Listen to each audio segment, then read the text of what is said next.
I'm Joshua Banks, driver of the number 35 Matco Tool Supra. Banks, he's going to send it to the inside. They're 3 wide for the race lead. They're going to Joshua Banks is going to win it. Unbelievable.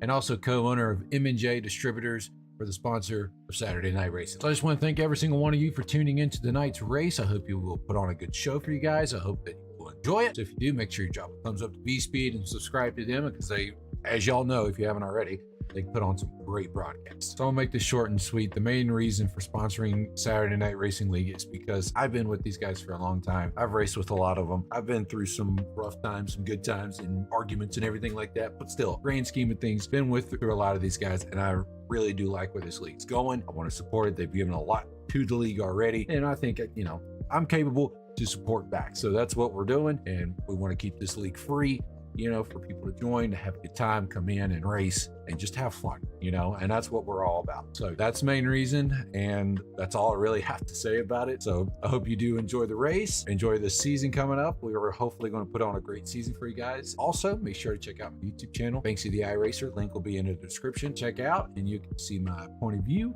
see what's happening on my end. If you want to watch it, it's completely fine. If not, no big deal. So come on over, hang out after the broadcast of this race, and hopefully we'll see you over there. If not, enjoy it, and I'll see you guys on track. Lap traffic out of the way. It's between these two. They're even for the white flag lap. This race still very undecided.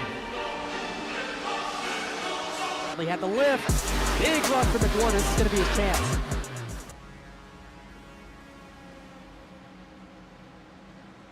The Saturday Night Racing League playoffs, the chase is underway. Jeff Wright started it with a bang in Darlington, South Carolina, but this is a task and a test unlike no other. The Last Great Colosseum, Bristol Motor Speedway, anything can happen. It usually will happen. In this track, in this series, a track record of double-digit caution counts. We could see the championship battle flipped on its head completely tonight, but we have to wait 200 laps at least to see if that's going to be the case. Hello, everyone. I'm Connor Horn, joined by Logan Threlkeld here tonight for tonight's broadcast. This should be a really fun one. Bristol, always a lot of cautions. So much chaos can happen so many times, and especially when it's a day race, the track's going to be slick at the same time. You put that into the equation, it's going to be a tall task for drivers. Can't get caught on pit road with a single pit entry, half mile, the world's fastest half mile, high banking, high action, Logan. This is going to be a really important race for Jeff Wright in his chase for a title.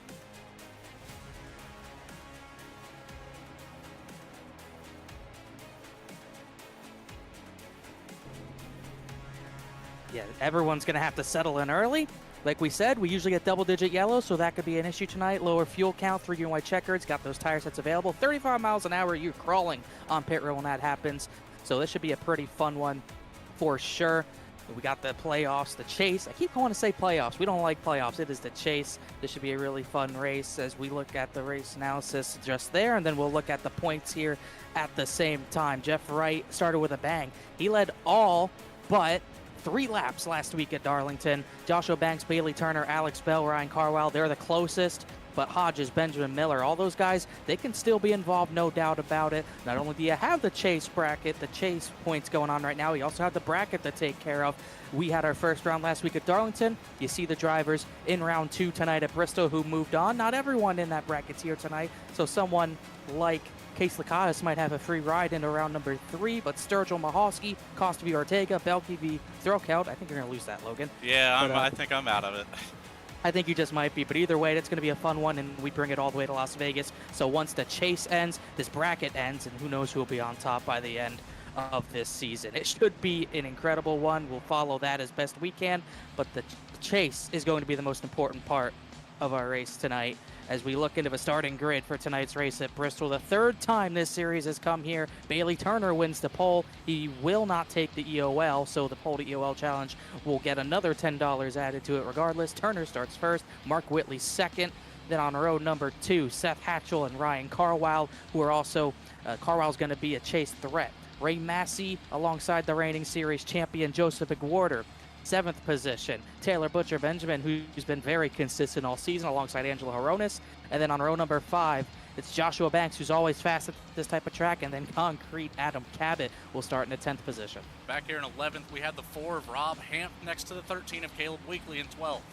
13th will go to Alex Bell in the 15 next to Dakota Floyd. 15th, Noah Mahalski in the 03 next to Jeff Wright, our points leader. Reggie Ortega in the 2 will start out in 17th next to Brandon Wallace in the 99. Ben Laughter in the 64 next to Stephen Davis in the 66 will round out your top 20. Stephen Davis has a lot of work to do. Jeremy Miller, who is in that controversial last lap crash at Darlington, will start 21st alongside Michael Sturgill, who starts 22nd. 23rd position behind the number 30 will be Jonathan Smith in the 72 alongside Eddie Trejo, who was in a lot of chaos last week in 24th. 25th place, the 1, the Camaro of Jerry Bergeron.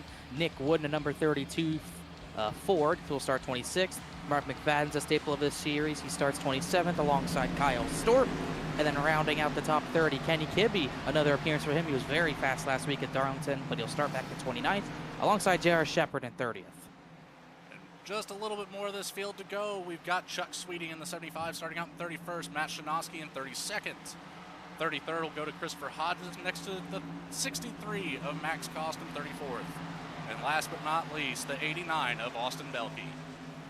35 drivers to tackle the Last Great Colosseum, and it's going to be Bailey Turner who starts this race next time by. We'll get one more time around before we get him loose. We talked about it, Logan. This is a track that has chaos every single time we come here. The first race here, 12 yellows. The second race, 10 yellows. So if we follow that trend, we'll only have 8 yellows, but that's still a lot of opportunity to get caught in chaos. And Jeff Wright knows chaos can cost you championships. It happened last season at Vegas. What does he need to do tonight to avoid that chaos and stay in the points lead? It's just going to be a matter of hoping that everybody in front of you can stay clean. Really, it's after all, Bristol's one of those tough tracks to really be able to maneuver around any sort of caution activity. And I don't know if activity would really be the right word there, but he's just got to be on point with wreck avoidance tonight.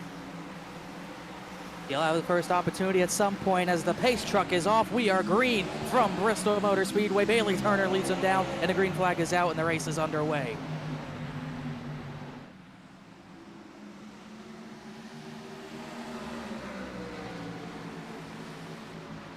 Man, Mark Whitley putting up one heck of a fight on the outside, and he's going to claim that first lap lead, Connor.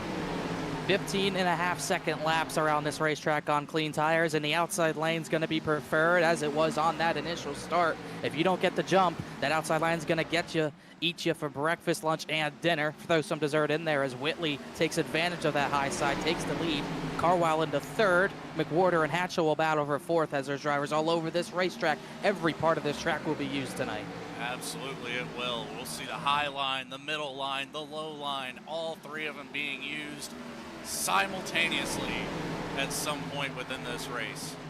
We just hope not to see the Chastain line because that's illegal. Whitley growing a gap already. Hatchell drops back to fifth behind Joseph McWhorter, but there's action everywhere in the field. First one I see is that's Horonis on the inside of Cabot. Cabot should be a threat tonight, but he has a little work to do, but he's already up to sixth after starting in the 10th position, and he's using that outside to his advantage. That's going to be your main passing line, I think, today. Yeah, the outside line, you know, it is a day race here, so the track's going to be a little bit hot. But we'll take a quick look at that as we do have 123 degrees on the track today. These cars are going to be slipping and sliding all over the place at some point. In sim time, it's not good. With how sim time is, it's about 1:45 sim time. It's not going to go down anytime soon. So these drivers are going to have to deal with that the entire night as we see Brandon Wallace coming off of pit road due to internet issues. As we got a first caution of the night, as I say that, Stephen Davis, the 66, has hit the inside wall a decent amount.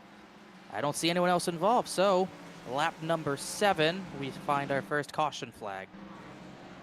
Take a quick look back at this and see just what happened to the 66 machine here.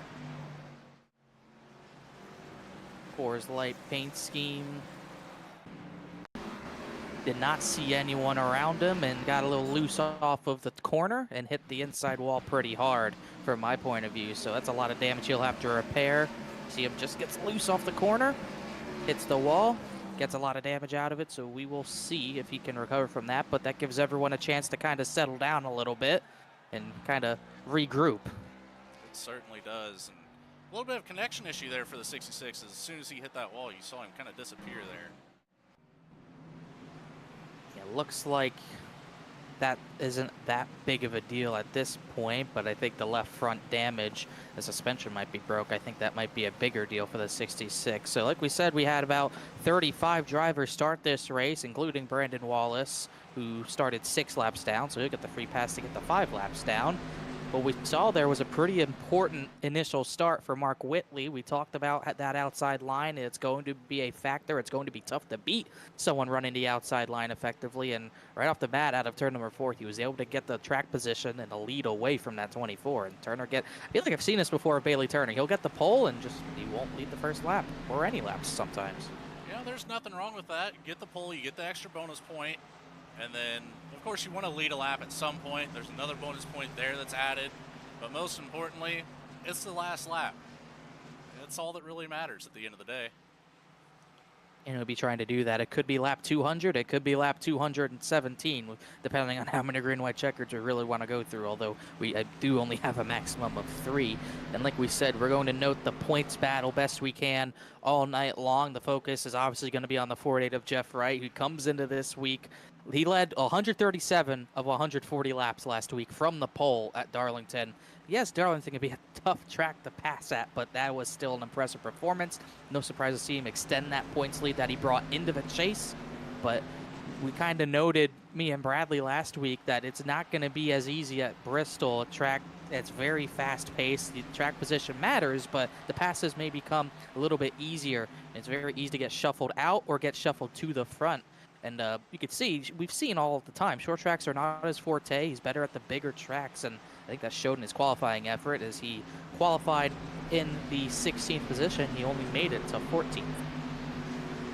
Yeah, you know, it's, like you said, one of those tracks that is just so hard to pass at.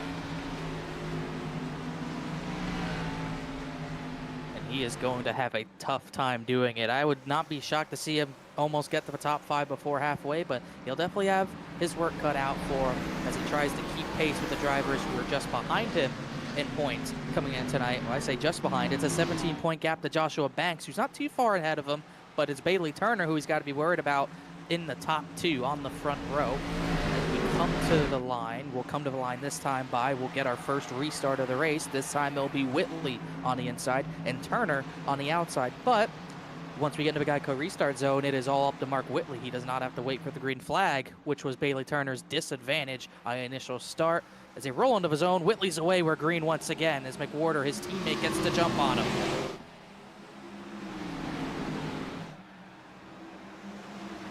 We're trying to get that second position away. Could not clear the 24 in time out of turn number 2. Whitley's away with the lead as the battle for second rages on. And the battle for fourth and behind them as well. 2 by 2, 2 rows deep.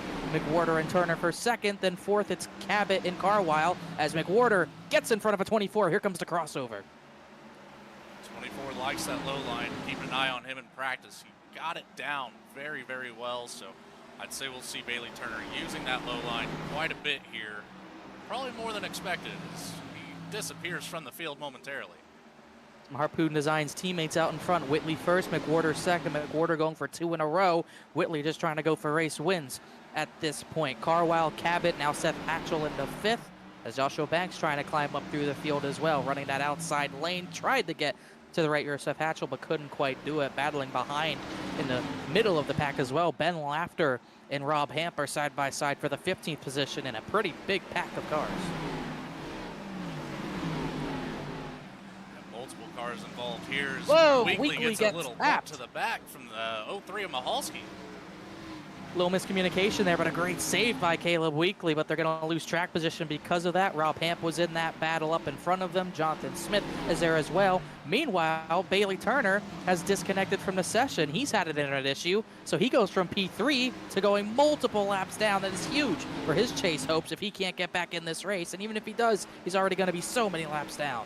Yeah, it's going to be very tough for Turner to recover after that. We saw him the first time blink out of the frame.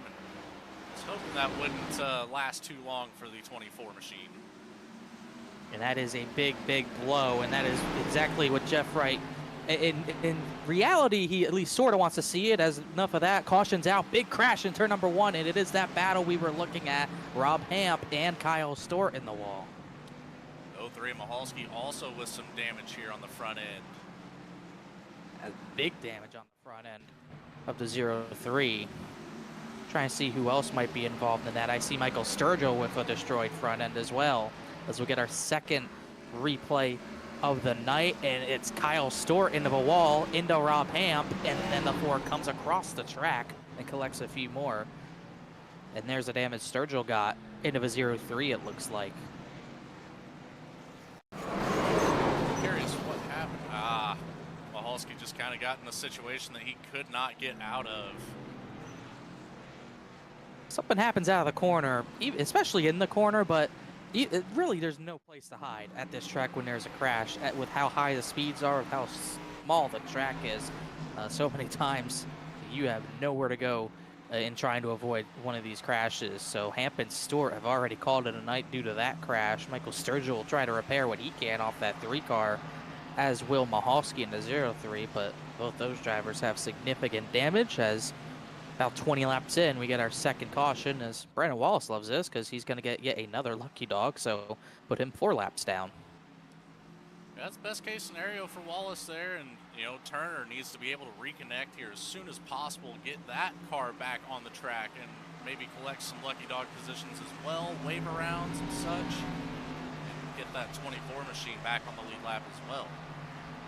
He did reconnect the session. He's already 6 laps down. He might go a 7th down, but at least the best thing for him is that usually with how clean Saturday night races are, usually the lucky dogs and wave rounds are at a premium. That might not be the case tonight with how many yellows we might be expecting to see of this race, as yes, Turner is a 7th lap down, but he is back on track. Good news for the 24 team. Hopefully he can make something happen out of it. And usually it is practiced for drivers who drop out due to internet issues to get wave around, so it's possible that they might wave him around at some point. Maybe not this yellow, but we'll see if they do give some courtesy wave arounds to the 24 as we get the 2 to green call. And Whitley and McWhorter, now you have 2 teammates controlling the front row. Carwell got the 3rd, Cabot's already up the 4th, and Hatchell's been holding on the 5th since the start of the race.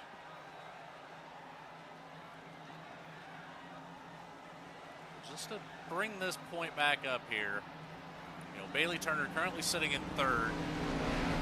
Depending on penalties or anything of that matter, he should still be able to collect enough points to keep himself up here in the lead, maybe the top 8, but it's so hard to say. Having a full 35 car field, he definitely has to get back out on track and collect some extra points there. He's going to try his best to, for sure. Currently, it actually looks like he's going to be maybe 6 laps down. But like we said, he's going to have Brandon Wallace in front of him kind of collecting these lucky dogs as well. So he has to deal with the 99 as well. Pace truck is off once again. We'll get our second restart of the night. Mark Whitley, Joseph McWhorter on the front row together. Carwell Cabot, and then Hatchell Banks, Butcher Benjamin Horonis, and then Massey and Alex Bell, the top 10. Pace truck is off, and Whitley is away, and we are green once again.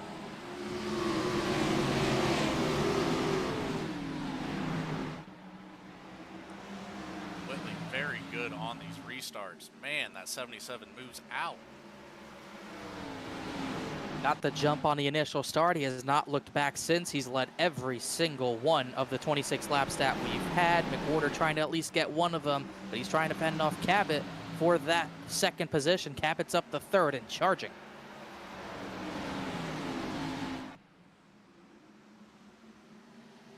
Here comes Joshua Banks. He has a big run. He'll go to the inside of the 17. They'll go side by side for the bottom step on the podium, but Cabot, good run off the top side, keeps that position as they single file out a little bit here at the front. First side-by-side battle is around Butcher Benjamin and Alex Bell for that 8th position. Right now it's Seth Hatchell and Angelo Ronas side by side right in front of him. Be for the 6th position, Hatchell on the inside, Ronas on the outside.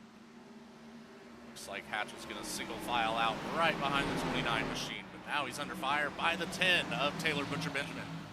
Butcher Benjamin got to the right rear just at the right time, so Hatchell's going to continue to be pinched down on the racetrack. Turner's dropped out of the race again, so it's going bad the worse for him as Hatchell has a big slide off the corner. He's going to give probably another spot here to the series points leader, Jeff Wright, who's looking for 8th position, and he's going to get it. Jeff Wright already up 8 positions since the start of this race. Remember, he started back there in 16th. Not the best qualifying effort we've seen from him this season.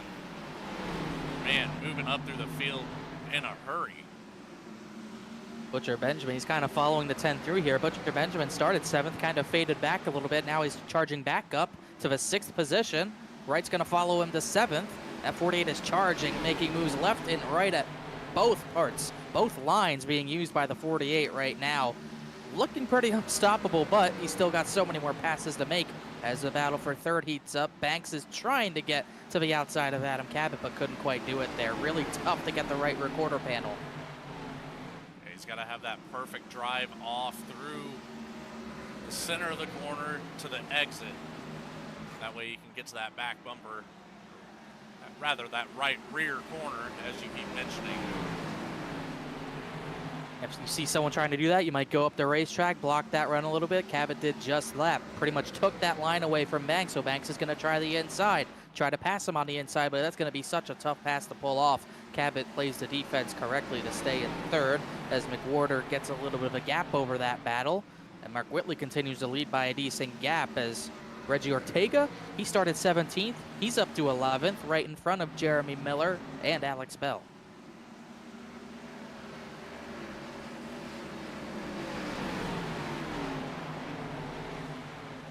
High on the racetrack for the 2 car. Not looking to save tires just yet. Certainly doesn't look like it, as Miller's trying to get through the field as well. He started 21st position, had the big crash. Oh, wow. Big wiggle from the 23 and 2, but they keep it straight after making bumper-to-bumper contact. Miller's going to try to take advantage of that to get into the top 10, but Massey's going to fight back. Miller in that crash last week in the final lap at Darlington that involved a number of playoff drivers, including himself. The 73 McWhorter was involved. They got into it a little bit post-race as well. So if those two battle, who knows what could come of that. But for right now, Miller's just trying to recover from throwing away a top 5 effort at Darlington last week. He's kind of a lonely man on the bottom right now, trying to get by Ortega. Can't quite do it. Now he's got the 15 to his outside as well, so if Ortega can make any headway, Alex Bell will be looking to take away that 12th spot from Jeremy Miller, as he does have about a car length almost. Now he's clear. Miller gets up in front of Jonathan Smith, another driver who's climbed through the field, up 9 spots from starting 23rd. He joined Darlington, but did not make the start last week, as you're already starting to see a lot of drivers venture up towards that high line. It's kind of a bottleneck. It's kind of like Darlington was last week. If you get one slower driver in front of you, it could end up holding up half a dozen to a dozen cars. And we're kind of seeing that right now with Butcher Benjamin and Jeff Wright. Battle for second, got side by side again. Joshua Banks is trying to work over Cabot. Can't quite get him yet. But you can see how many drivers are lined up behind this 10 car, Butcher Benjamin. And we'll see how long the 10 can hold on to this spot. But Jeff Wright is the only one trying to get around him. And he might have about 10 more cars behind this 48. Yeah, there's quite a few stacked up right now behind the 10, like you mentioned. You can see all of them coming out of turn number 4. It's all going to start with the 48. The 48 has to get around Taylor Butcher Benjamin here. Let's see what he can do to do it cleanly. I could also very well see a driver getting frustrated as Jeff Wright gets a good run out of turn 4, down to the inside through 1 and 2.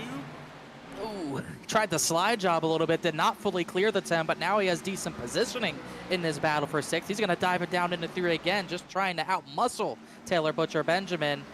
Sideways off the corner, trying to hold on to it. You can tell he's faster, but that pass is so difficult to make on the bottom. And he is so close to clearing him, not quite yet. And the problem with this, if he doesn't make this pass, he might be going backwards, but he fired it into 3 one more time. And finally, that pass for the 6th position is made. That took about 3 laps of effort. So note that for later if it comes down to it. A 3-lap battle just to make 1 pass on the inside. And watch him pull away from the 10 after this as well.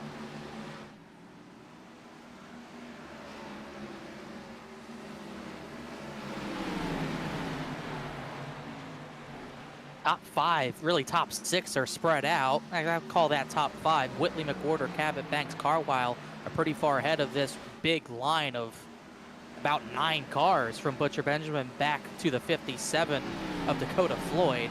As it's all it takes, running that high side, you're able to defend pretty nicely, getting that big run off the corner, and it's deterring so many drivers. It's 8th on back right now. Seth Hatchell's the next to take a crack at it. Hronis is also side by side with Ortega for the 10th position. Even further back, for about the 19th position, Bergeron, Trejo, and J.R. Shepard are battling. Take a quick look back here. This one between the 98 and the 21. This one just a little bit slower through the middle of the corner here. See the 98 of J.R. Shepard takes the outside. One falling back now, holding up another line of cars. Bergeron's up a few positions from a starting spot, but starting to fade here a little bit, as this battle is probably the craziest one on track, because it is all caused by this 10 car kind of being in the way on the outside line. Hatchell makes the pass. He's up to 7th. Butcher Benjamin now trying to hold on to 8th from Ray Massey as more and more drivers try this bottom line. Massey a big wiggle off the corner, keeps it straight.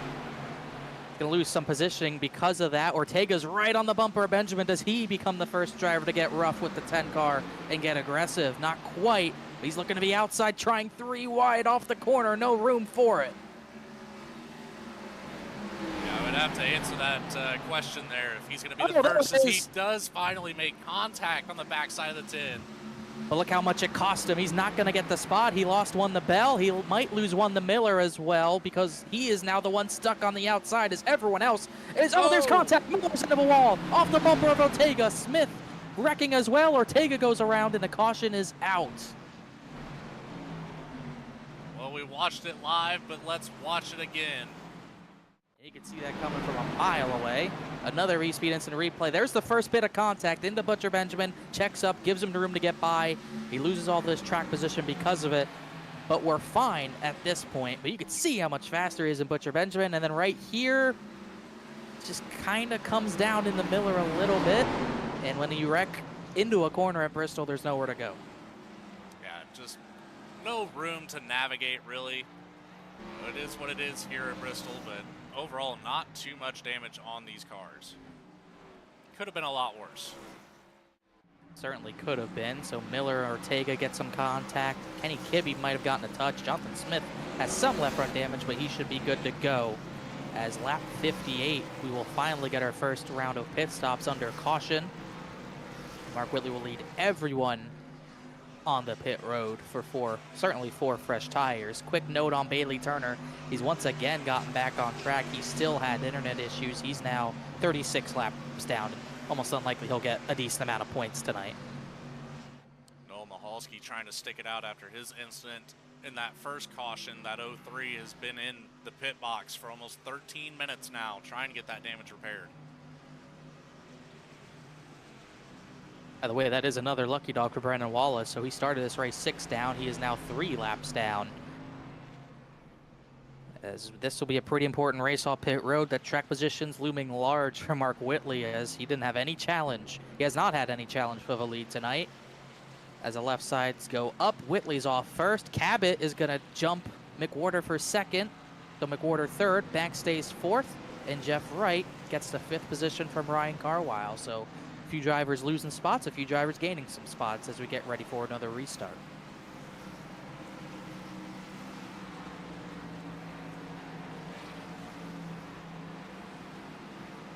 For now, it seems like most of this field is on the same strategy. Just over a quarter of the way through this race. Finally seeing our first round of pit stops. You gotta think, it's gotta all be due to the tires. Almost certainly going to be pretty important deal at the end of a race, is whether or not you want to use a set of tires or not, whether or not you have a set of tires left in the pits for later.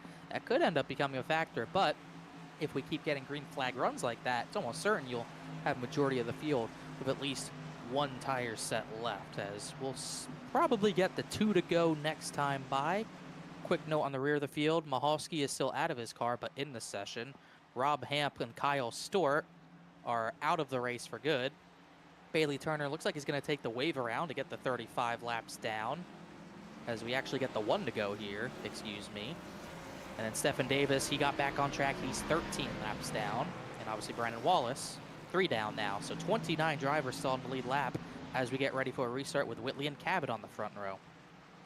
McWhorter right behind that teammate of Whitley, so good spot for him to start. Obviously get some communication. Might see a little bit of a tap from the 73 to give the 77 just a little bit of a head start. But then again, that's very dangerous to do at a short track, especially such as Bristol. This is a dangerous track. We've already seen it as Whitley's going to get this thing started once again. He's away with the jump. The green flag back out. And turn number 1, 2x2, multiple rows deep again. Cabot had a great drive out of 2. Banks following suit. You get pinched on the bottom line, it spells trouble. McWhorter was second comfortably. He's now back to 4th. Look how aggressive he lane changes to get to the top side in front of Seth Hatchell just to keep that 4th position. That's how important it is to him. There was contact at the back with Kibbe and Floyd, but they kept it straight, as Adam Cabot's going to try to become the first driver to challenge Whitley today, but Joshua Banks is still lighting the rear bumper of the 17 up every single time he can.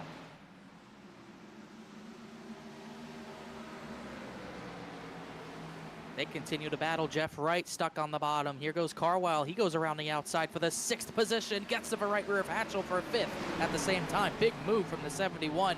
One of the few Mustangs in the field making it work right now.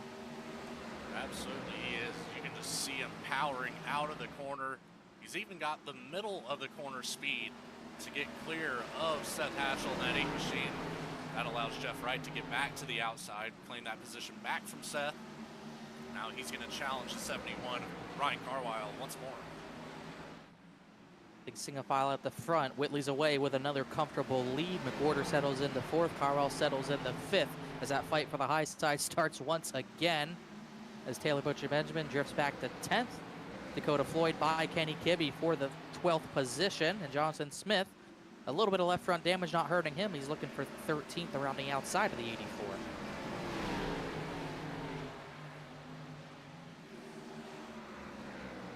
Meanwhile, finally able to get to the outside.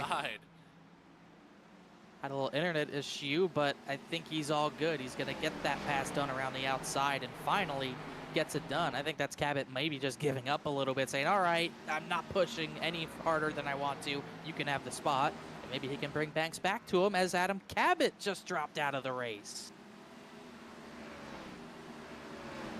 Joshua Banks just dropped out of the race. This is interesting, as we also had a caution at the same time. Mark Whitley has dropped out. We're having an iRacing internet outage or something. We're just losing everybody Mark one by one. Jeremy Miller, Dakota Floyd. This is not something we've had happen in a while. Really since, it's been a few months, but that is 5 to 8 drivers who have dropped out of this race all at once. Now I have to question what is going to happen here within the league administration. This is very odd to have so many playoff drivers just drop due to internet connection. It started all with the 24, Bailey Turner. I look at it, I could see how many people have dropped during the race alone. Brandon Wallace, the reason he started 6 laps down was because he dropped out of the race. Then he got back on track and he's been fine. Then, obviously, Bailey Turner, he dropped out of the race about 2 or 3 separate times. And then he's been back since. But then right there on that short run that we had, Jeremy Miller, Adam Cabot, Jerry Bergeron, Chris Rude, who is spectating, so he wasn't in a race. But as far as drivers goes, Miller, Cabot, Bergeron, Banks, Whitley, and Dakota Floyd. That's 6 drivers who dropped out at the same time. So it could be a regional thing as well. But we'll see what they want to do about this, because that's a lot of fast drivers who just got put laps down because of a potential iRacing outage or maybe an internet provider outage or something like that. Very odd circumstances, not something you're used to seeing, but I have to go back. I've mentioned it a couple times through a couple different series. It seems like the issue started with the big rain update a few months ago, Connor. That's something that's not very surprising, because there's been so many issues since they started getting so many big updates, so that could be a big part of it as well. Obviously, they kept getting attacked. Their servers kept getting attacked, during Road to Pro and stuff like that. So I don't think that's the issue tonight, but yeah, there's definitely been a lot of issues with servers in the past year or so. So we'll see how this one gets dealt with. Seems like everyone else has rejoined the race. Looks like Miller and Bergeron, Dakota Floyd are about 4 down at this point. And Cabot is back on track. Banks is in his stall getting ready to get back on track at the same time. Meanwhile, this keeps working for Brandon Wallace, because now he's back to 2 laps down and still in the lucky dog spot for the time being. Because we'll see if we get a restart here, as we have not seen the yellow get extended. So this is definitely going to be a different order from what we've seen. McWhorter, Carwile, Wright, Hatchell, and Ray Massey would be the top 5 for this restart, which is what it looks like it'll do. It's very interesting.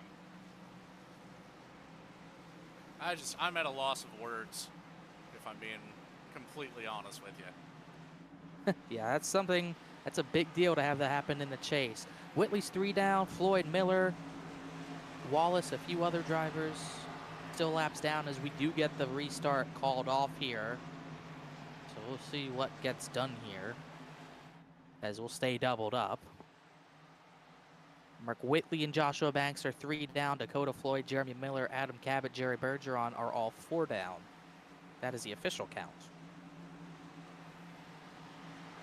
Banks is also 4 down, excuse me.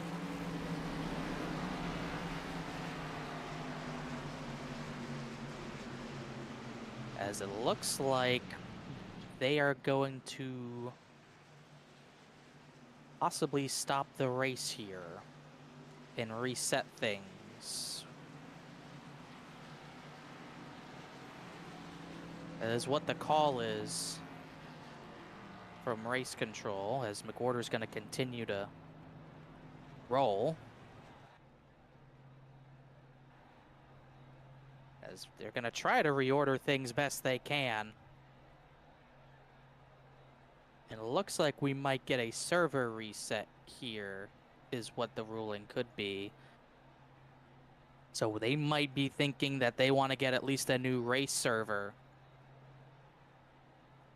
But this is definitely something I've never seen. I've seen this before in other leagues, Logan, but never in... This is a first for Saturday Night Racing League.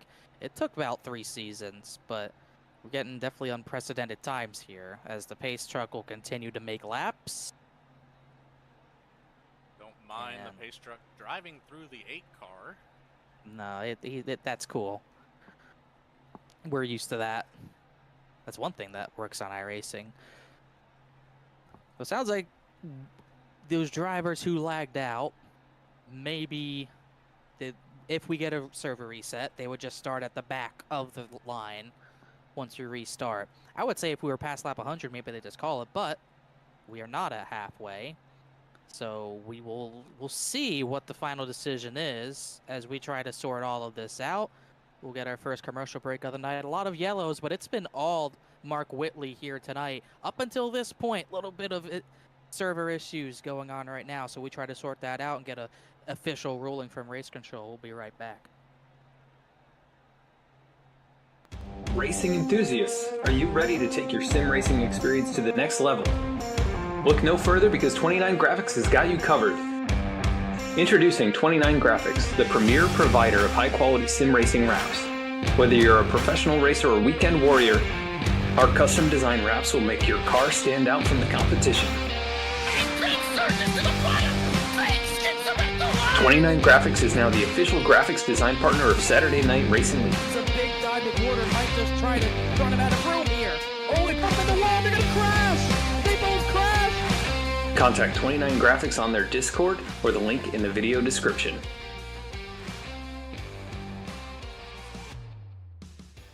Drivers, start your printers. To keep pace with the ever-changing landscape of marketing and advertising, let Clark Print Shop help you spot the trends and keep you in front of the pack with all your color printing needs.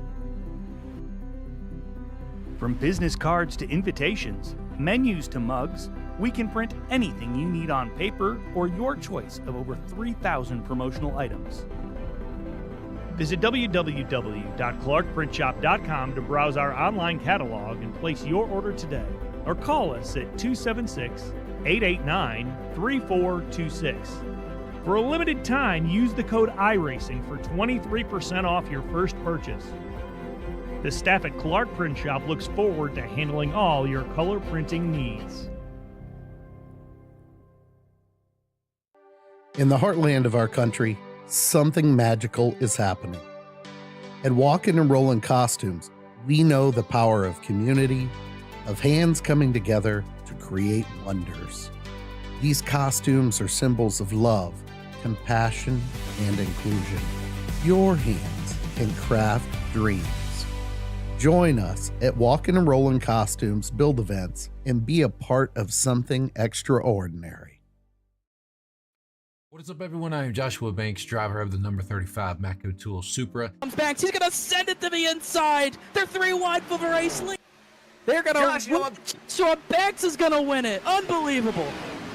And also co-owner of M&J Distributors for the sponsor of Saturday Night Racing. So I just want to thank every single one of you for tuning into tonight's race. I hope you will put on a good show for you guys. I hope that you will enjoy it. So if you do, make sure you drop a thumbs up to VSPEED and subscribe to them, because they, as y'all know, if you haven't already, they put on some great broadcasts. So I'll make this short and sweet. The main reason for sponsoring Saturday Night Racing League is because I've been with these guys for a long time. I've raced with a lot of them. I've been through some rough times, some good times, and arguments and everything like that. But still, grand scheme of things, been through a lot of these guys, and I really do like where this league's going. I want to support it. They've given a lot to the league already, and I think, you know, I'm capable to support back. So that's what we're doing, and we want to keep this league free, you know, for people to join, to have a good time, come in and race and just have fun, you know, and that's what we're all about. So that's the main reason, and that's all I really have to say about it. So I hope you do enjoy the race, enjoy the season coming up. We are hopefully going to put on a great season for you guys. Also, make sure to check out my YouTube channel, Banksy the iRacer. Link will be in the description. Check out, and you can see my point of view, see what's happening on my end. If you want to watch it, it's completely fine. If not, no big deal. So come on over, hang out after the broadcast of this race, and hopefully we'll see you over there. If not, enjoy it, and I'll see you guys on track. Lap traffic out of the way. It's between these two. They're even for the white flag lap. This race still very undecided. Bradley had the lift. Big run for McWhorter. This is going to be his chance. They're running out of time, and they know it.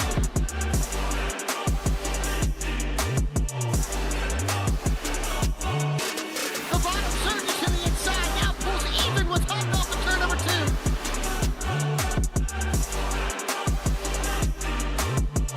900 horsepower at their feet. That was a huge run for Bradley. He got back the advantage, but here comes a big dive. McWhorter might just try to run him out of room here. Oh, he put him in the wall. They're going to crash. They both crash. Here comes Ray Massey. Ray Massey's going to win it.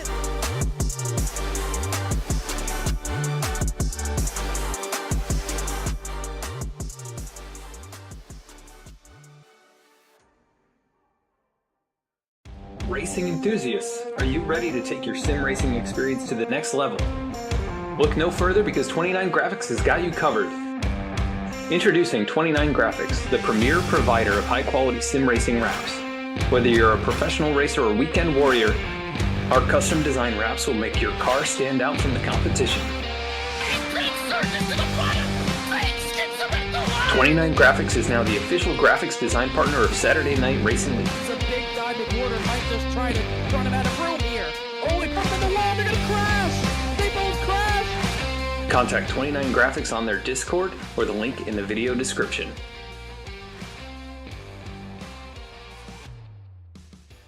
Drivers, start your printers.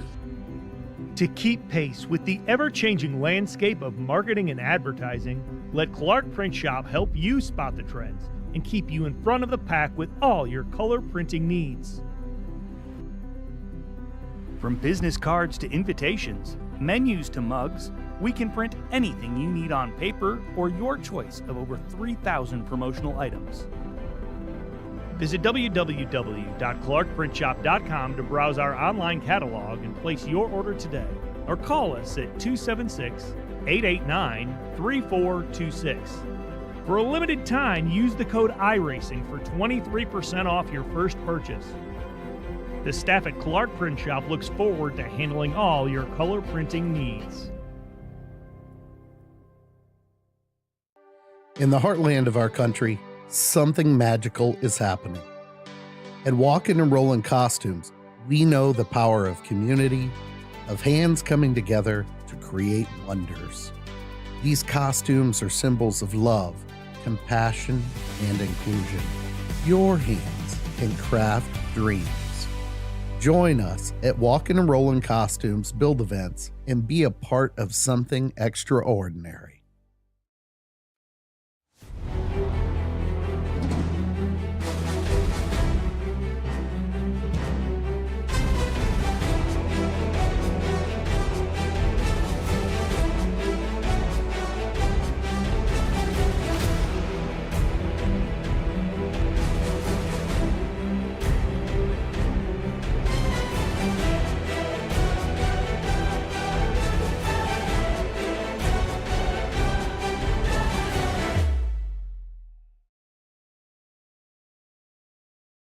What is up, everyone? I am Joshua Banks, driver of the number 35 Matco Tool Supra. Banks, he's gonna send it to the inside. They're 3 wide for the race lead. They're gonna so Banks is gonna win it. Unbelievable. And also co-owner of M&J Distributors for the sponsor of Saturday Night Racing. So I just want to thank every single one of you for tuning into tonight's race. I hope you will put on a good show for you guys. I hope that you will enjoy it. So if you do, make sure you drop a thumbs up to VSPEED and subscribe to them, because they, as y'all know, if you haven't already, they put on some great broadcasts. So I'll make this short and sweet. The main reason for sponsoring Saturday Night Racing League is because I've been with these guys for a long time. I've raced with a lot of them. I've been through some rough times, some good times, and arguments and everything like that. But still, grand scheme of things, been through a lot of these guys, and I really do like where this league's going. I want to support it. They've given a lot to the league already, and I think, you know, I'm capable to support back. So that's what we're doing, and we want to keep this league free, you know, for people to join, to have a good time, come in and race and just have fun, you know, and that's what we're all about. So that's the main reason, and that's all I really have to say about it. So I hope you do enjoy the race, enjoy the season coming up. We are hopefully going to put on a great season for you guys. Also, make sure to check out my YouTube channel, Banksy the iRacer. Link will be in the description. Check out, and you can see my point of view, see what's happening on my end. If you want to watch it, it's completely fine. If not, no big deal. So come on over, hang out after the broadcast of this race, and hopefully we'll see you over there. If not, enjoy it, and I'll see you guys on track. Lap traffic out of the way. It's between these two. They're even for the white flag lap. This race still very undecided. Bradley had the lift. Big run for McWard. This is going to be his chance. They're running out of time, and they know it.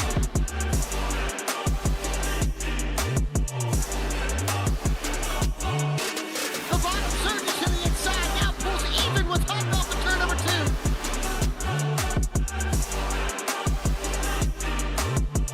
900 horsepower at their feet. That was a huge run for Bradley. He got back the advantage, but here comes a big dive. McWhorter might just try to run him out of room here.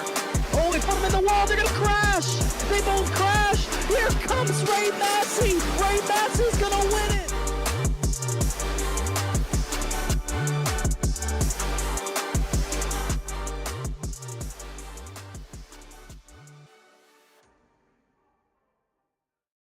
Racing enthusiasts, are you ready to take your sim racing experience to the next level?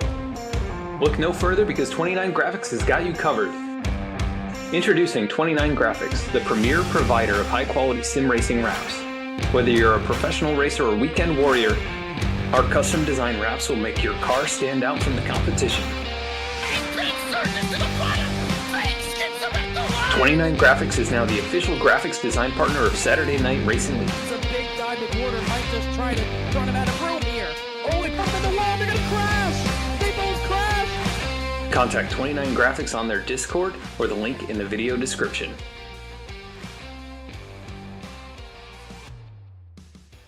Drivers, start your printers. To keep pace with the ever-changing landscape of marketing and advertising, let Clark Print Shop help you spot the trends and keep you in front of the pack with all your color printing needs. From business cards to invitations, menus to mugs, we can print anything you need on paper or your choice of over 3,000 promotional items. Visit www.clarkprintshop.com to browse our online catalog and place your order today, or call us at 276-889-3426. For a limited time, use the code iRacing for 23% off your first purchase. The staff at Clark Print Shop looks forward to handling all your color printing needs. In the heartland of our country, something magical is happening. At Walkin' and Rollin' Costumes, we know the power of community, of hands coming together to create wonders. These costumes are symbols of love, compassion, and inclusion. Your hands can craft dreams. Join us at Walkin' and Rollin' Costumes build events and be a part of something extraordinary.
This is a race that started at about 10 o'clock Saturday night, but we might be going into Sunday morning here tonight. We're back here with you. I'm Connor Horn, joined by Logan Threlkeld. We're 76 laps into this race at Bristol, but iRacing's servers have kind of stopped this race almost prematurely. But we're getting back on track in a few minutes' time with a lot of drivers back in it after being dropped from the session.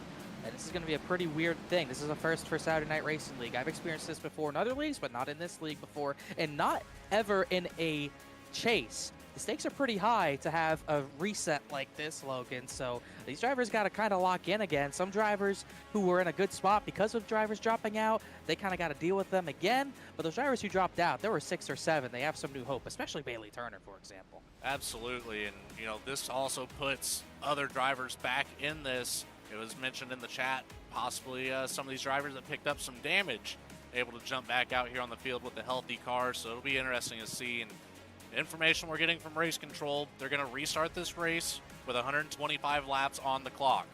Everything else still stands. We still have the 5 tire sets available. They may have dropped that down one set to account for the pit cycle that we did get to see. Still the 3 green, white checkers, and obviously our 80% fuel load and iRacing Fix setup. But since we have some time, let's talk about this new bracket challenge that SNR has put in place for us here to keep things interesting with the drivers that did not make the chase.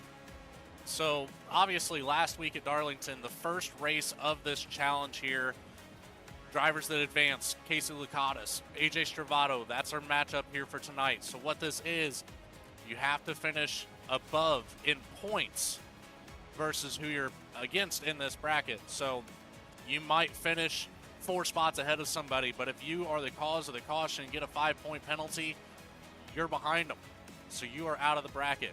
So our matchups, Lucatus, Stravato, Weekly and Massey, Chambliss, Wallace, Peacock and Floyd, Philip Brewer, Mark McFadden, Sturgill, Mahalski, Max Koss, Reggie Ortega, Austin Belkey, and myself. I will be out of this bracket challenge next week at Talladega, but Austin Belkey, you better go and win this whole thing for me.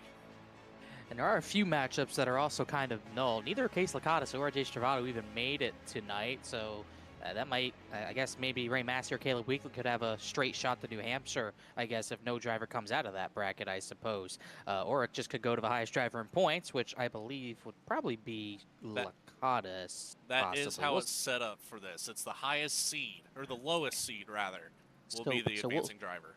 So we'll see how that gets sorted out. Weekly and Massey are here tonight. Ray Massey's been outrunning Weekly for the time being. Chambliss, I don't believe is here tonight, so Brandon Wallace, even though he was laps down, he will advance. Peacock not here tonight. Dakota Floyd would advance, so it should be Wallace v. Floyd. Philip Brewer's not here tonight. Mark McFadden will advance.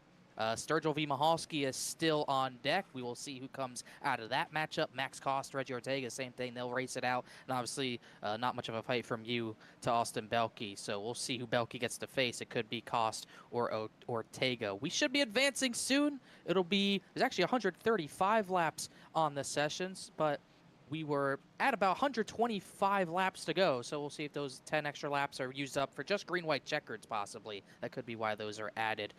About to get ready to advance, but I did want to bring one person in here. I was going to bring up Mark Whitley, but we do not have him in the Discord, so I will enlist, get some thoughts from Joshua Banks. So Joshua, you got a copy? I got you, brother. You're a sponsor, so you do kind of get first dibs on getting interviewed or not. So I will ask you first about the craziness of what happened. Just what's going through your mind right now, because you didn't quite need the reset, but pretty much everyone's going to get a reset here quick. In a way, but we got caught with that server issue with going 4 laps down, so definitely kind of needed it to get back at least on track, but we're about ready to do our thing to get everybody going, but it's chaos. It's not, I was talking to the guys in our group chat, I mean, it's not a good look for iRacing. More than 6, 7 guys are out at one time. It's not a good deal, but first time it's happened I've seen. But it's definitely chaotic, but hopefully we'll get everything squared up. The admins are doing their best with their decision making, and as a driver, we respect their decision. So I just go out here now with a refresh and go do our thing. I'll be honest, I forgot you dropped out. So yes, you did need the reset, so sorry about that. But one quick question as we get ready to get back reset here. You were pretty fast, struggled to make passes on the 17 earlier, and you'll probably have to do some passes again. How tough is it to make moves out there at a track this fast but so small? It's very tough. The tires definitely need to wear out longer or quicker for us to make passes, depending on who's saving them or not. So if we can, save our stuff and get to a good run and such, we might be able to make passes, but definitely top here, dominant. But yeah, I think you can make it work with other lanes. We're just going to do the best we can. Well, Joshua Banks, we're getting ready to go reset, getting ready to roll off here. So hopefully you have some better luck here in this 125 lap restart. Thanks for talking to us on short notice. All right, appreciate it, buddy. Banks, we will see where he restarts. We are going to roll off the pit road for the first time since the initial start, obviously, as the order will be reset and done manually. These drivers will get into their positions, Logan. I don't know where Banks will initially restart, but we'll see the order once they get into that order. But it'll be 125 laps, and Banks there was talking about how he needs the tires to wear more. It needs more long runs to get passes done, but we're already 75, 76 laps in. We only have 125 laps to go. It's not much room for a big long run to happen. Yeah, not at all. And what we're seeing right now with these drivers, obviously pace truck out on the track, but they've all come down pit lane. They're going to settle in near their box, and the admins of the league, they're all going to announce, or race control rather, will announce the starting order here based off of where we were at the end of the last session. So we'll see all these cars start rolling off one by one as they're called. Then that will settle where our starting grid is here for this back half of the race. As we'll get this going eventually, as that's what's happening. We're reordering here. So it should be Mark Whitley who gets the lead back. He had dominated up to that point when he was one of those drivers bit by the server backing out. So it looks like Joshua Banks will be second. Looks like Cabot will be third. We can't have the grid up, but this is basically what the regridding is going to be. It will be Whitley, then Banks, then Cabot and McWhorter. Then it looks like it'll be Carwile and Jeff Wright. And then it's still a little mixed from back there. So we'll see. We'll get a more clear picture once everyone gets formed up once again. But as we already talked about, big break for the 24, the 77, and the 30, 35. Those drivers, some of the main guys who dropped out of the race as we get reordered here.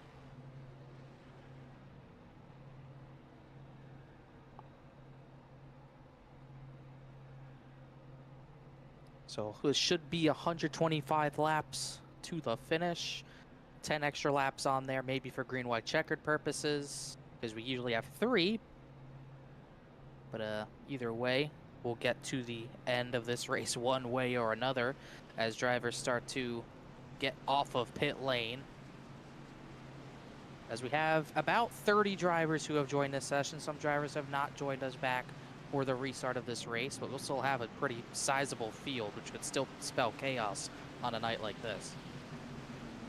It very well could. And apologies to everybody watching. Don't know if there's something with the setup of the new session, but I do not currently have a lap counter available. Not sure what has happened there, so we will do our best to keep you updated on where we are at within the race.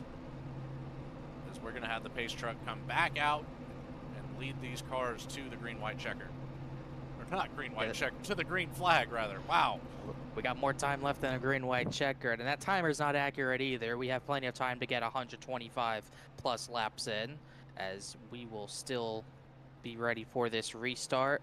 As the pace car, yellow did come back out, but obviously it's not going to count as an official yellow. So they will now pick up, the pace car will now pick up the field.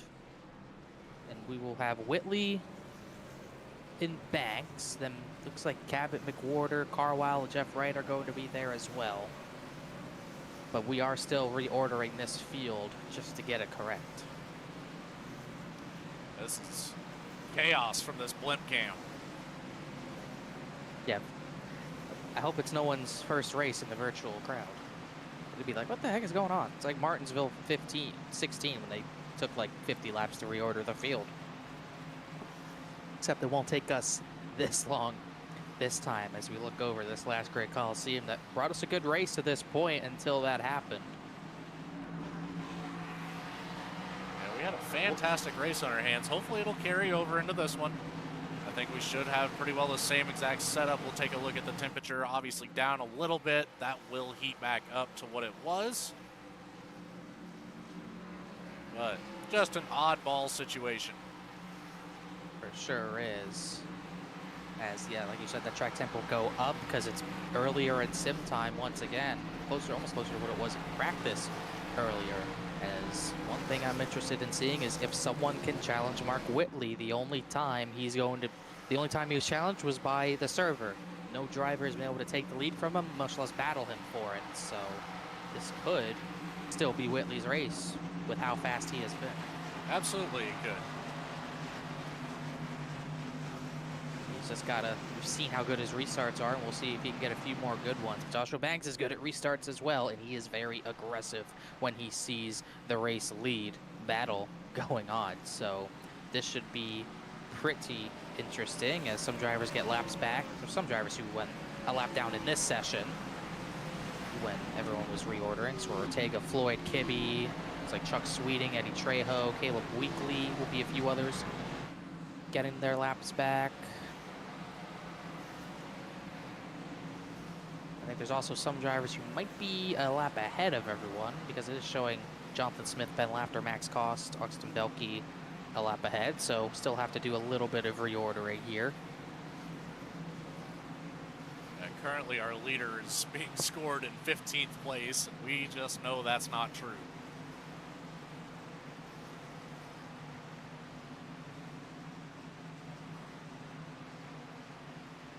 So we know for sure once this gets reordered, Whitley would be the race leader as he's currently scored 15. So guys like Lafter, Smith, Ortega, a few others went by the pace car when they probably should not have. So maybe this will be Martinsville 2016.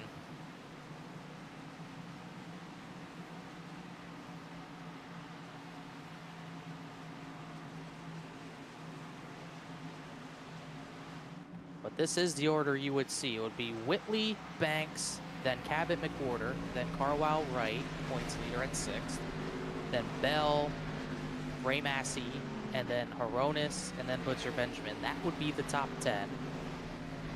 And then it would be Sturgill, McFadden, I think Jeremy Miller's lineup in 13th.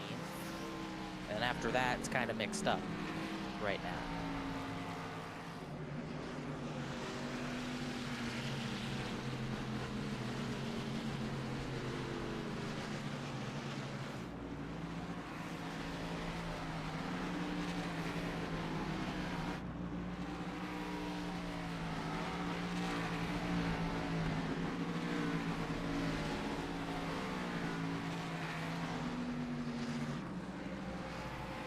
Now we see some of those cars that went up a lap, sitting back to allow these other drivers to claim their rightful position.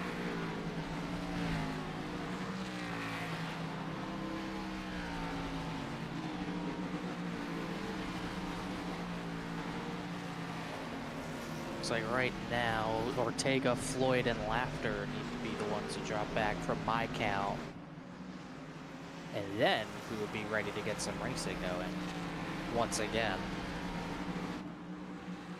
It's also like, it's like every single season the Bristol Spring Race would get rained out. This is almost like what it's like. There's also one time it got snowed out. That was like 20 years ago at this point. So we'll restart this race with 29 cars. Looks like Nick Wood is not having any of this. So Wood will not restart this race. Mahalski is 3 laps down. Remember, he was kind of destroyed from one of the first yellows, but he gets new life, but he'll start a few laps down.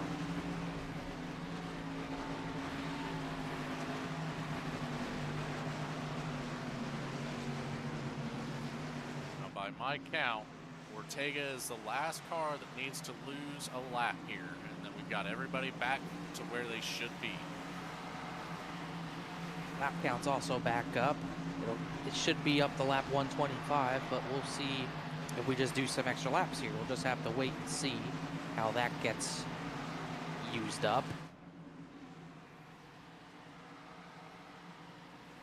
I'd say we'll see him go green here at lap 10 on the counter.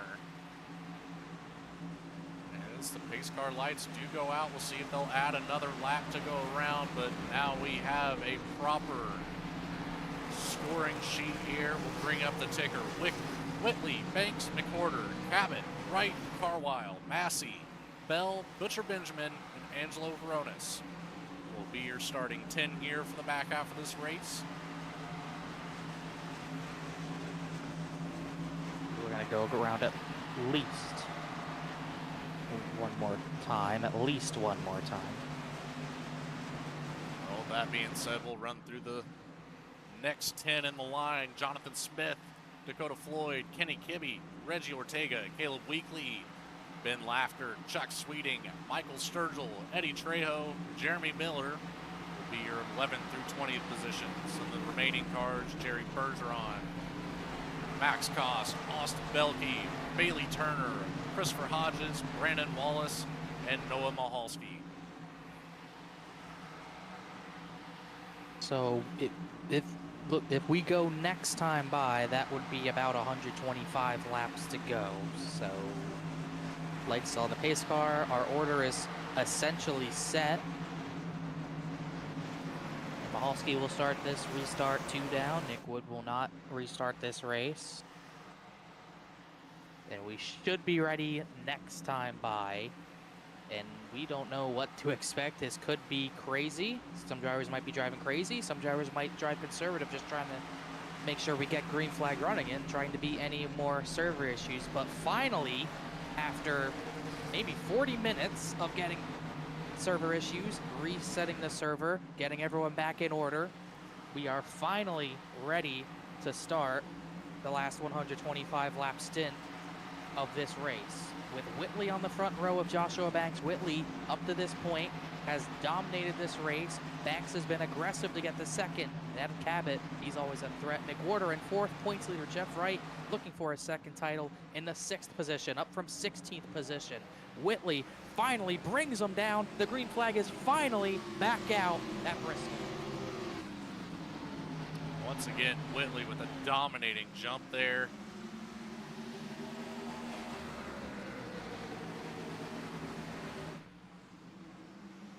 Whitley once again away with the race lead as everyone back on track and going once again as the battles are going to be fiercer than ever. Banks is going to keep 2nd. McWhorter and Cabot will battle for the 3rd position. Jeff Wright going to get 5th from Brian Carlisle. Wright way up the racetrack there to avoid the back end of McWhorter in that 73 machine. Does a good job to keep off the bumper, and he does work his way up into that top 5 spot finally. Just behind that for 8th, Alex Bell. Maybe the only driver on the short run on the bottom, excuse me. No, it's Veronis, the only driver at that end of a track on the top side. He gets that 8th position from the 15 as here comes Butcher Benjamin for that 9th spot, but can't quite make it stick or on the high side. A little bit further back here, we saw Ortega battling with Floyd.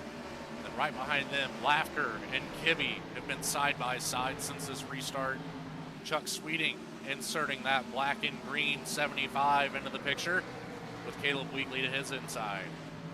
Haven't talked about Sweeting a lot, did not put a queue time down and really hasn't made a charge to the front quite yet. This might be the furthest up he's been all race in this battle for 16th with the 13 of Caleb Weekly. And just behind, just in front of that, Ben Laughter and Kenny Kibbe have some contact. Laughter hit the wall pretty hard into turn number 3. They kept it straight, but a lot of right front damage. That was the battle for 14th that went a little sour there. As Bell, Horonis, Butcher Benjamin up in front of that, battle for the 8th position. If Bell gets that, he made contact with the 29. That allows the 10 of Butcher Benjamin to get to that outside around the 29 of Ronis. He is finally making some headway there. In that last session, we saw him slowly falling back through the pack. Butcher Benjamin sitting in 9th right now. And now 29's the one kind of stuck on the bottom, getting pinned down. Here comes Jonathan Smith. That's for 10th. And an 11th position would go to Reggie Ortega if he could make that pass. 29 going backwards here on this restart as everyone in front of that battle pretty much single filed out. It's still Mark Whitley leading, then Banks, Cabot, McWhorter, and Jeff Wright, points leader, in that 5th position. As Kibbe starting to move up through the field like he did at Darlington, started way at the back, got to the top 5 by the end of the race. He's battling now for 13th with Dakota Floyd on the bottom of the racetrack, trying to wrap that seam on the very bottom to make it work. Back behind him, you saw it. Trejo and Weekly battling it out. Jeremy Miller inserting that 30 car into the mix now. We have a 3-way battle for 17th. Another one who benefits from the reset. Miller had pretty significant right front damage, but that's all gone, at least for now. Up to 18th he goes from restarting at the very back on a charge already. Looking for 17th from Trejo. Used the outside, almost into the outside wall. Used all of the track there, but he makes it work. Meanwhile, Kibbe still moving up in front of Floyd. Ben Laughter with the right front damage, trying to make it work still as Hronis. Now he tries to fend off Hronis on the outside, trying to get 11th back, and he will get the outside. Running the bottom, everyone wants to do it to save tires, but once one person gets to your right rear, big wiggle from Ortega, once one person gets to your right rear, you're going backwards and you have to make a decision. Do I want to keep saving the tires, losing track position on the bottom, or do I have to get up to defend? Ortega makes a decision to defend.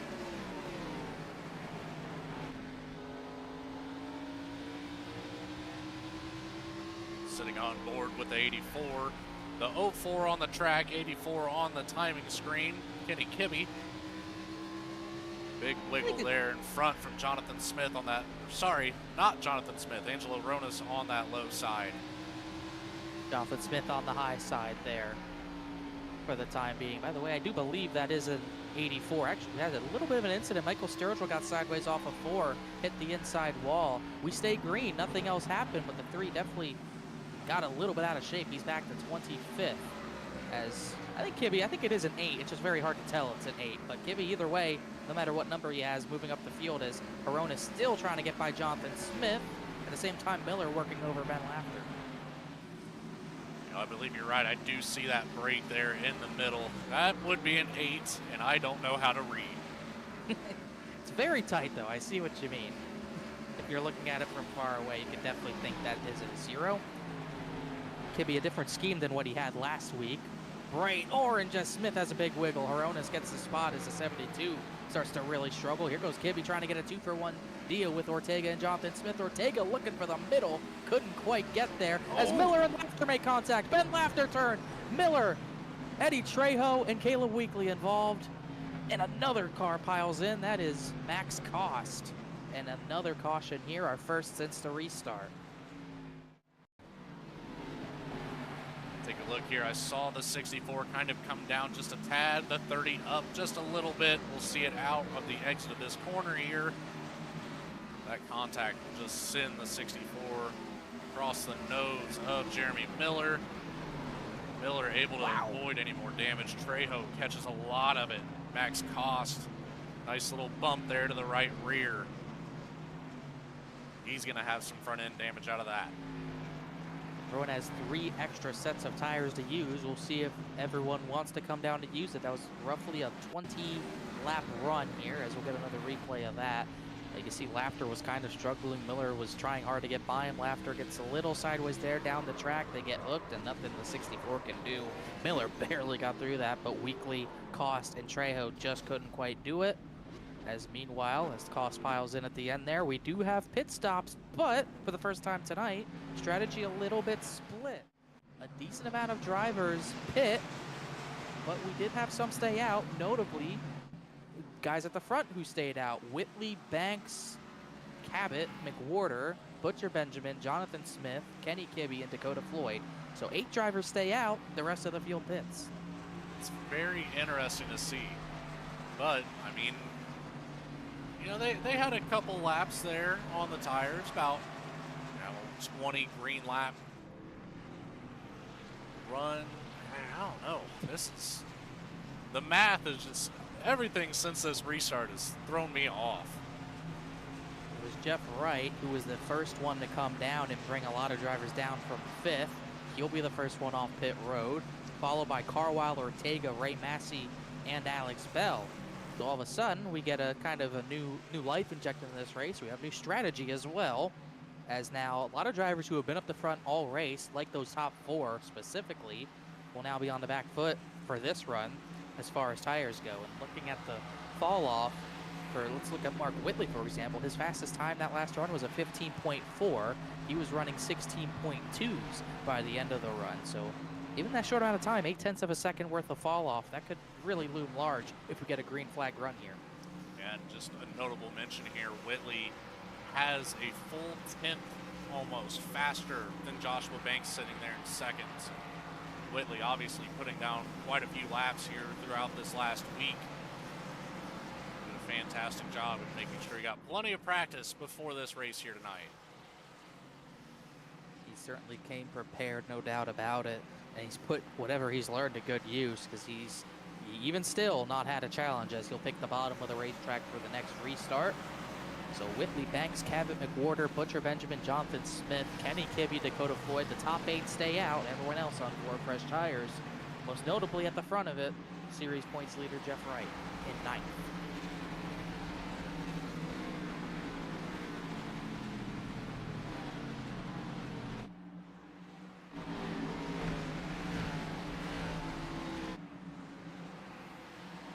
Closer and closer to the restart zone. We'll restart with just about 100 laps to go.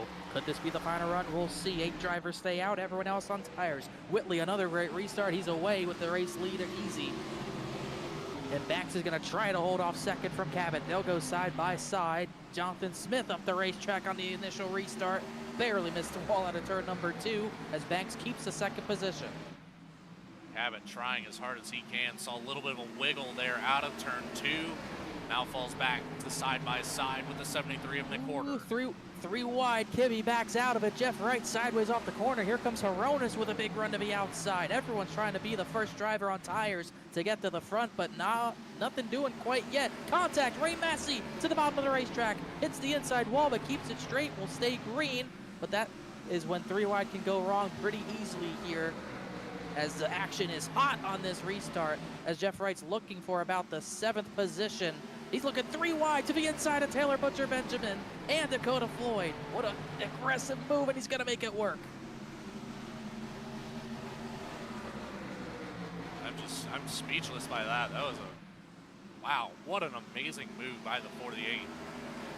3 wide at Bristol's nothing to scoff at. And he made it work. He got by Dakota Floyd. He'll get by Jonathan Smith. Fresh tires up the 5th. Smith sideways, checks up the top, hard into the outside wall. They're stacking up. Butcher Benjamin gets spun into the outside wall. He goes. There's no caution yet. Now it's out. Hronis goes around off of 4, and somehow everyone misses him.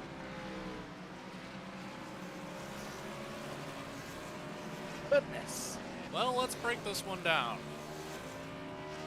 That was a incredible action, but it went wrong for a number of drivers. Starts with Smith and Dakota Floyd got together there out of 2. The 72 hits the wall in 3. Butcher Benjamin gets sideways. Then Floyd and Smith get together again. And poor Angelo Hronis is the innocent bystander. Sturgill also went around in the background, but it doesn't look like he got any damage. Saw the 10 get a little bit of contact from the 2 of Redview Ortega. That kind of started a little bit there in the back. That'll be the 2nd time they've been together tonight. Let's see, right there here. 10 maybe. Also, meanwhile, Dakota Floyd and Jonathan Smith just wrecked under caution. Looks like Dakota Floyd's going to be parked for the night.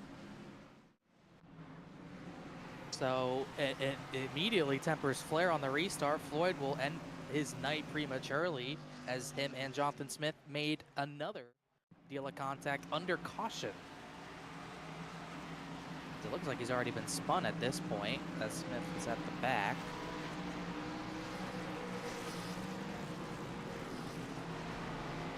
Take it further back here. All right, there we go. Having a disagreement. 57 blinks out as well. I did not see him blink out on my end, but there was definitely contact between those 2 under caution, and they've deemed Dakota Floyd will not race again tonight. you'll see, you don't see the 57, and you barely see the 72, but there was contact. That is interesting. Still more connection issues carrying over into this new session.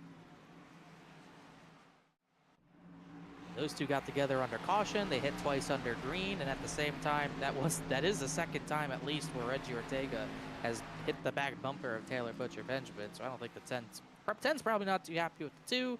57's not happy with the 72, vice versa, the other direction. Through all this, there's still strategy to play out. Jeff Wright on fresh tires has made it up to the 4th position. And meanwhile, while we were looking at all that, Mark Whitley pulled the plug on that strategy. So for the first time tonight, he will not be leading on a restart. He'll restart in around the 17th or 18th position. And now Joshua Banks will be the control car for this restart. Big shake-up here. It's about as nicely as you can put it. We'll see if Whitley can survive the chaos back there. Usually when you pit from the lead, go to the back, it could end poorly. But he did not want to be on old tires with the 48 charging, so he'll just cut his losses and take tires now. So Joshua Banks will be really the second leader of this race. I don't believe anyone else has led this race up to this point, but Banks will lead us to the green, picking the inside line. And fresh tires with Jeff Wright, he will restart 4th. Ryan Carwile is not on fresh tires, I believe. Or he might be on fresh tires. He is on fresh tires. So we'll see if it's Wright or Carwile to get to the front first. Jonathan Smith with that front end damage did stay out. But we'll just have to find out how this one plays out. Banks McWhorter on the front row. Pace car will go off. Into the restart zone will come, and Banks is away. The second leader of the race gets this thing started again, and Cabot with a great jump looking for second on McWhorter.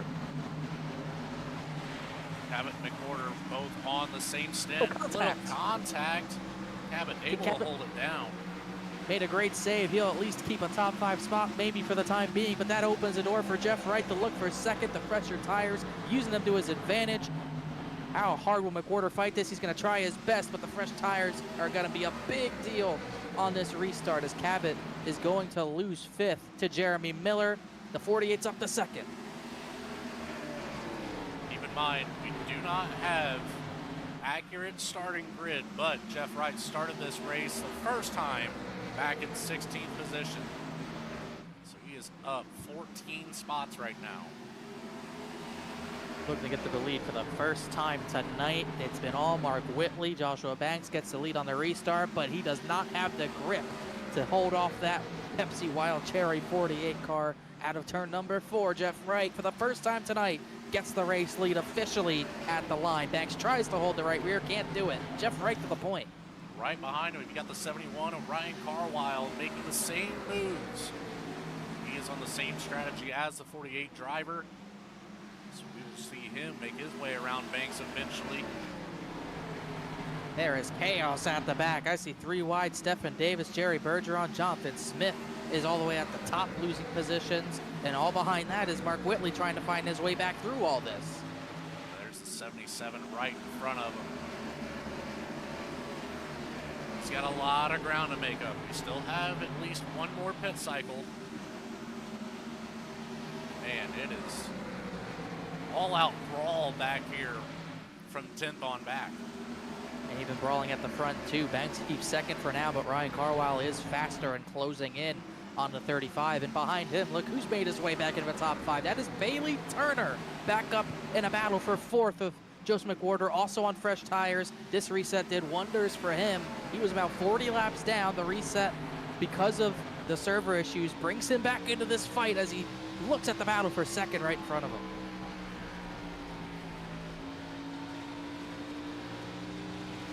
Oh, Carwile sideways. What a save. He had contact from the 24th Turner. Miller gets into McWhorter. He overcorrects Alex Bell. Adam Cabot, huge crash in turn number 2. And the caution is out again. And it is a parking lot in turn 2. Well, Connor, where do you want to start with this one? Where they started hitting each other. Goodness, that was wild. Carwile got sideways. I thought he was wrecked. but then it happens behind him with the 73 and 30. And this is the aftermath. Cabot, big damage. There's Whitley who got damaged. Caleb Weekly, Aronis, Belkey, Smith. Huge, huge crash. And it starts into turn number 1. That 29 car not moving at all. The leaders come through and almost hit again, as Aronis has to have some suspension damage. As it happens all the way up there with the pink cars up there. You can see right there they make contact. Miller tries to save it up into the 15. And what goes up must come down, and he almost had a hole and just got pile driven into it a little bit there. That's got to be at least a dozen cars involved in that one. At a minimum. They wreck here, they wreck big. You do it into the corner, it gets even worse. And looking at that, it almost looked like they went for the same piece of real estate. They both tried to run the middle. The 73 came down, the 30 kind of straight lined into a corner to keep the middle, and they came together, and the 30 could not save it, and it causes a lot of damage to a lot of chase drivers. We saw the 30 in there, obviously. Alex Bell was in that one. Taylor Butcher Benjamin might have gotten a piece of that as well. Actually, he got a big piece of that, so at least 3, and Mark Whitley as well, the guy who dominated this race, got a lot of damage out of it. So at least 4 chase drivers with big damage out of that crash. There's a lot going on, shaking up the points here in the first round of playoffs. And the more chase drivers drop, the better it looks for the guy leading the points and the race for Jeff Wright. Turner's gotten his way back up to 2nd, Carwile 3rd, Ortega 4th. Kenny Kibbe has made his way into 5th through all this, and then it's Sturgill, Trejo, Mahalski, Chuck Sweeting, and Jerry Bergeron in the top 10. Interesting to see Joshua Banks scored all the way back in 11th here. He is the first car on the track with the freshest tires. Up ahead of him, we see 27 lap old tires, 15 and 16 lap old tires. Joshua Banks all the way back to the 18th spot of Adam Cabot. All came down pit road. Got some new tires, topped off on fuel, got some damage fixed, the whole 9 yards. Everything but the kitchen sink. Yeah, the kitchen sink is in the pits at this point for every driver. We'll just have to wait and see what type of run we get here with a lot more drivers with a lot of damage and probably going to be off the pace. Starting with Cabot, who's one of the first ones off pit road with a lot of front end damage. Miller is going to be back there as well as Horonis, who is not back on track. The leader's Jeff Wright, Bailey Turner 2nd. Wright picks the outside. First time the leader's done that tonight. He's away with the race lead. Green flag back out, and Ortega's going to get the jump because of that, up into the 2nd position.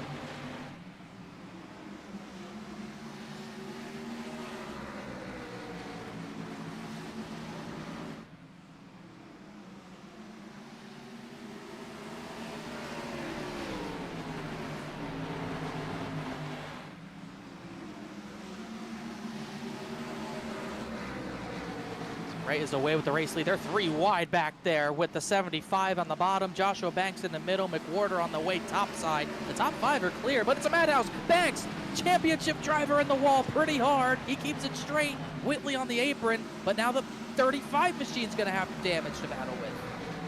I saw that hood pop up, had contact there with the 73 of McWhorter. That's what put him in the wall. McWhorter in the wall now on the exit of turn 4. Banks under fire from Adam Concrete Cabot in that 17. 35 right front damage for him. The 17's pretty much bent up on every corner of that car, as he's really have to wheel that thing to the front if he wants a chance at winning with that much damage, as he's just going to watch the battle and go on in front of him. McWhorter's trying to recover. He's looking for the 9th position from either Chuck Sweeting or Eddie Trejo, running the bottom of the racetrack on slightly pressured tires as it starts to stack up behind these two a little bit. Look at Massey splitting the middle, looking for 2 positions at once. He gets by the 35, looks for the 21's position. That was a dicey move. The Chuck Sweeting still at the front of it all. 73 sideways off the racetrack.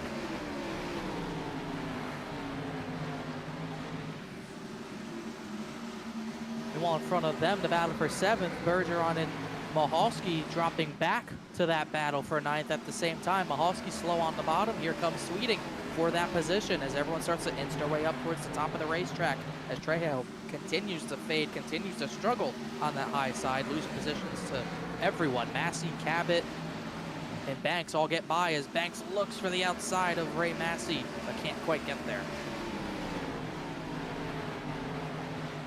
Massey doing everything he can to keep that Clark Print Shop 23 car in front of the Matco Tools. That's a tongue twister. Of the 35 and Joshua Banks behind him. Banks trying to recover from the mini incident. He soared into turn number 1. It almost didn't work. Him and Massey come together on the corner exit. He's going to drive Massey almost into a wall into turn number 3. He used up the 23 Ford Mustang there, but he gets 10th out of it, I suppose, as Massey kind of just lays back after kind of being probably shocked by the contact there, as here comes Cabot looking for 11th. 3 wide, here goes Banks up the middle with McWhorter on the bottom, Sweeting on the top. 3 wide for probably the 5th time tonight, and Banks gets 1, he'll get another, as there's a smoker. That's Cabot smoking off of turn number 2 and behind all this. Cabot, his engine might be expiring here. Cabot did pick up quite a bit of damage, so I would not be surprised if he is way off pace starting from now. Banks to the inside of the 1. Oh, more contact. He puts Bergeron into the wall off of turn number 2. He drives him up the track a little bit more. McWhorter just looking on, trying to figure out what in the world Banks is trying to do here, as that's a second driver he's driven up the track, trying to force them out of line to get these spots, and it'll work again. He is almost clear for 7th. Into 3, he should get it. Looking at the 84, Kenny Kibbe, the 71, Ryan Carlisle. Was door-to-door with the 71, falling back just a tad. Now Michael Sturgill on that right rear quarter panel. He's been fast all night. He's finally got some track position to use here as Carlisle almost into the outside wall, but that bottom line is still so hard to get anything going down there. Carlisle's going to keep 4th for the time being as Sturgill's trying to get by Kibbe for that top 5 position. Couple drivers under heavy fire back here again. 72, Jonathan Smith, Eddie Trejo. It's Jeremy Miller behind them in the purple 30. The lap car, the 66 of Stephen Davis on the back door of all these drivers. Michael Cabot's been disqualified. He had blown up. He just pretty much didn't pit, so he will be done for the night in that 17 car for sure. So Concrete Cabot won't get one tonight.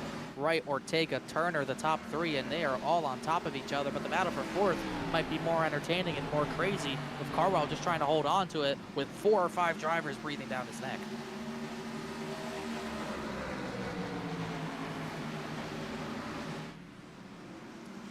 Banks able to hold down on that apron just about as low as you can get.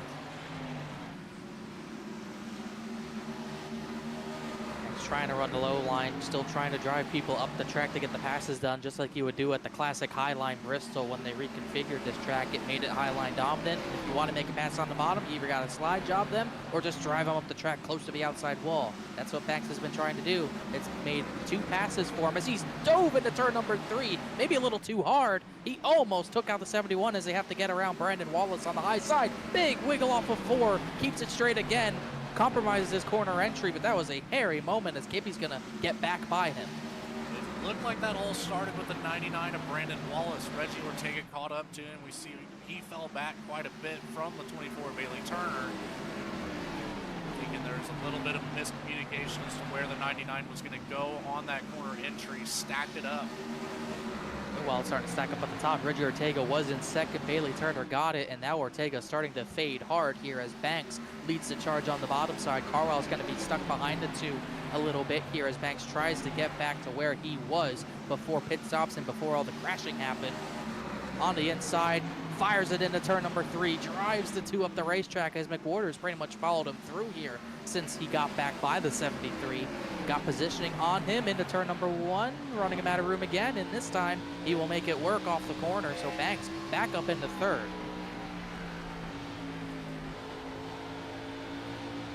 Also allowing McWhorter to get around Ortega now.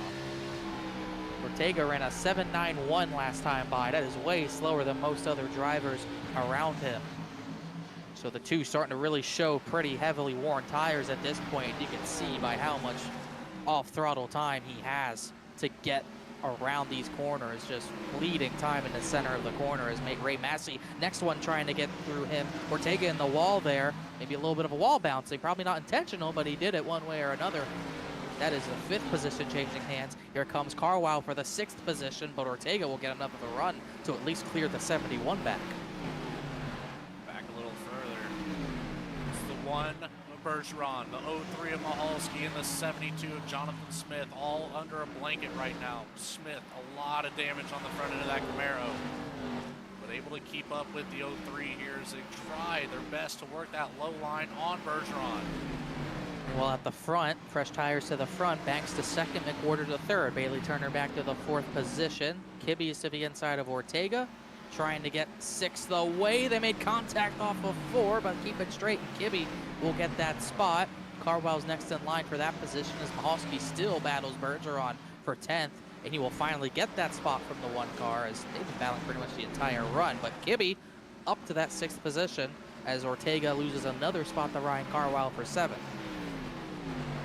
Still with Michael Sturgill all over that inside line of Ortega. Likely see Sturgill be able to take this position away. Ortega not giving up whatsoever, carries the momentum through the high line that time very well, but Ortega is still going to stick to that outside line right off the right rear quarter panel of the 3. This time it's not going to work. Sturgill clear for the 9th position, and not much the 2 could battle with at that point as laps are clicking off. Once again, this is not the full race. We had a restart with 125 laps to go after server issues, so we're down to about 40, coming to 40 laps to go, really. 41 to go, I should say, and the fresher tires are coming to the front, and lap traffic's playing a factor. Weekly really held up the 48 of Jeff Wright in turns number 3 and 4. Joshua Banks and McWhorter are breathing down Jeff Wright's neck at this point.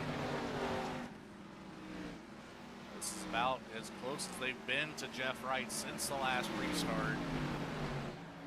Keep in mind, about 25 laps difference between the tires on the 35 and the 48. Will Wright have anything to fight with here?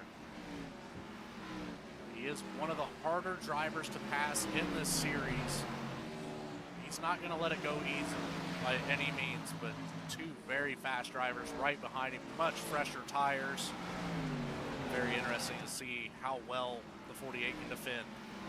We'll see how important clean air is. We'll also see how important, how quickly tires even out here, because Banks kind of got there, and he's not really gaining on the 48. In fact, McWhorter even looks a little bit quicker than the 35, but these top 3 have driven through the field back to where they are at this point. But now they're kind of in a wall of air behind the 48, and that progress is pretty much stopped as they work around the 5 of Mark McFadden.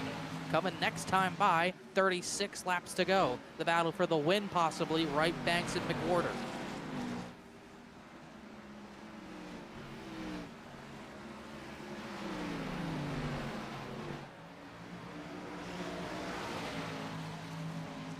McWhorter looking for any little hole that he can maneuver through to get around the 35. As you mentioned, he does look a little bit quicker than Joshua Banks, but a big wiggle out of turn number 4 slows him up. Lost a lot of time there. Did the 73 to the 35, and last time by, Banks was at least a touch faster than the race leader, the 48. Mark Whitley brings it out of the pit lane. Too much damage possibly to continue. This was his race for so long, and it's gone sour for him. But the battle for the lead no longer involves him. It is between McWhorter, his teammate, and Banks and Wright as the caution is out just like that. And it's a spin on the front stretch. It's Stephen Davis. And this will change a lot of things at the front as Davis, his 2nd incident of the night off of turn number 4.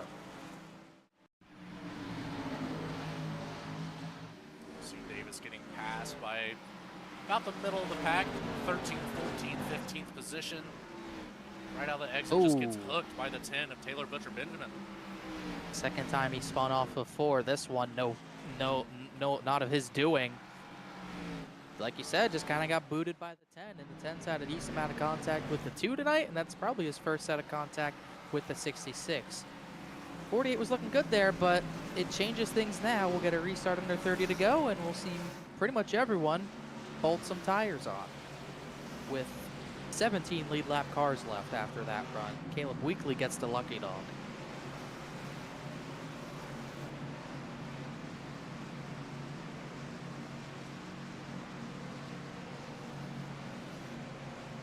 Could be, with how late in the race it is, we could see some drivers try to get track position to get 2 tires, but we will see if anyone tries that here. This could be everyone's last stop, for all we know.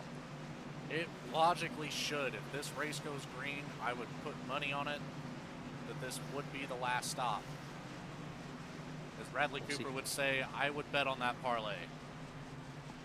Who would bet on a lot of parlays, I would think. As we'll see who wants to make the risk. It looks like Jeff Wright, the race leader, took 2 tires. So he's out in front of everyone. And it looks like he is on an island as far as 2 tires go. It looks like everyone else took 4 tires while the race leader took 2 tires. That is shocking. It's very odd, a very bold call from the 48 machine, but Connor, this is why he's down there driving and we're up here in the booth. Track position is important, and he did not want anyone to jump him for the restart for the lead on the restart. But this could backfire, being the only one on the front row on this strategy. Looks like Ray Massey came out in the 3rd position. He also did take 4 tires.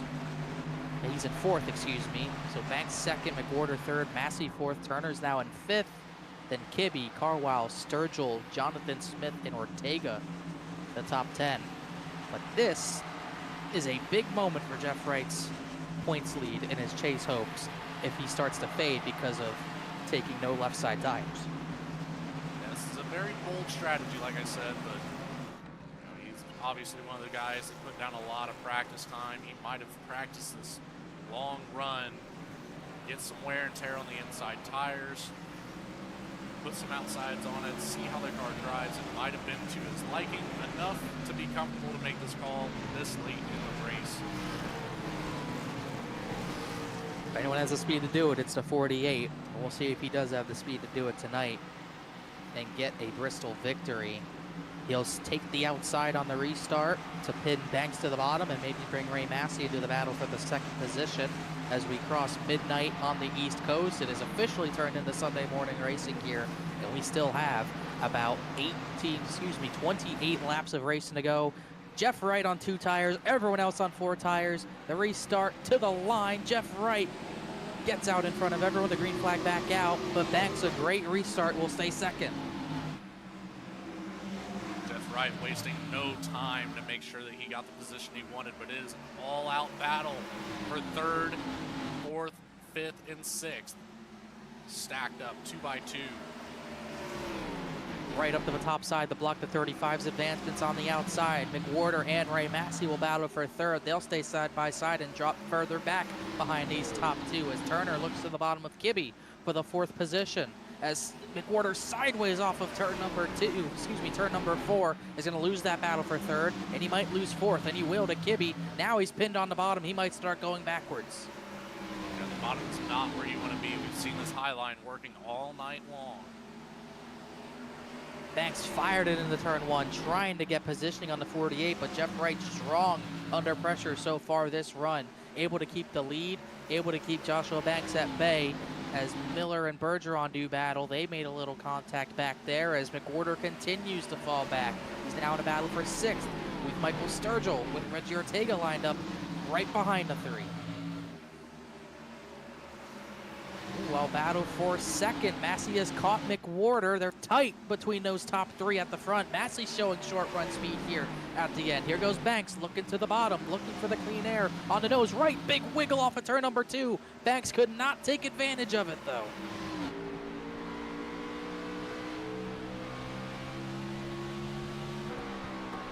to go back to the outside, trying to get the run off the corner, or maybe slide up in front of him. Here he goes, trying to wind up that big run, but cannot draw alongside the 48 as the 48's up the track. Really got sideways in the middle of the corner, but still able to defend from Joshua Banks as Massey just sits back and watches this battle. That battle for sixth still going on. Ortega and Sturgill are side by side for it. Here comes a border to get that 7th position back, or at least trying to, because now it's the 3 pinned on the bottom.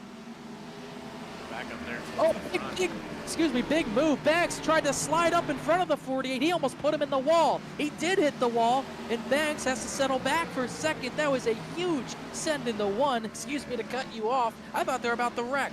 That was incredibly crazy from Banks. Oh, he hit him. Oh, it's on Jeff right now. Murray Massey makes contact. Massey's going to go to the lead with 18 laps to go. The top 2 get together, and Ray Massey takes the lead. Here comes Kibbe for second with Jeff Wright reeling on worn tires. Now Banks is in the middle of that fight as well. Kibbe trying to get the runner-up spot to take advantage. He will get it. This is completely flipped on its head. Ray Massey leads. Oh, Bailey Turner! Oh, contact, Turner and Jeff Wright. Big contact. Ortega's going to spin out as well. Huge implications towards the chase. And the caution's out again. Wow! And that 24 is done. Yeah. I have never seen crab walking like that. That thing is done. And that is a big damper to Bailey Turner's championship hopes, and that was netcode, I think. 24-35 get together. Carwell might get damage out of it, but Bailey Turner definitely got the worst of it. I have never seen crab walking quite.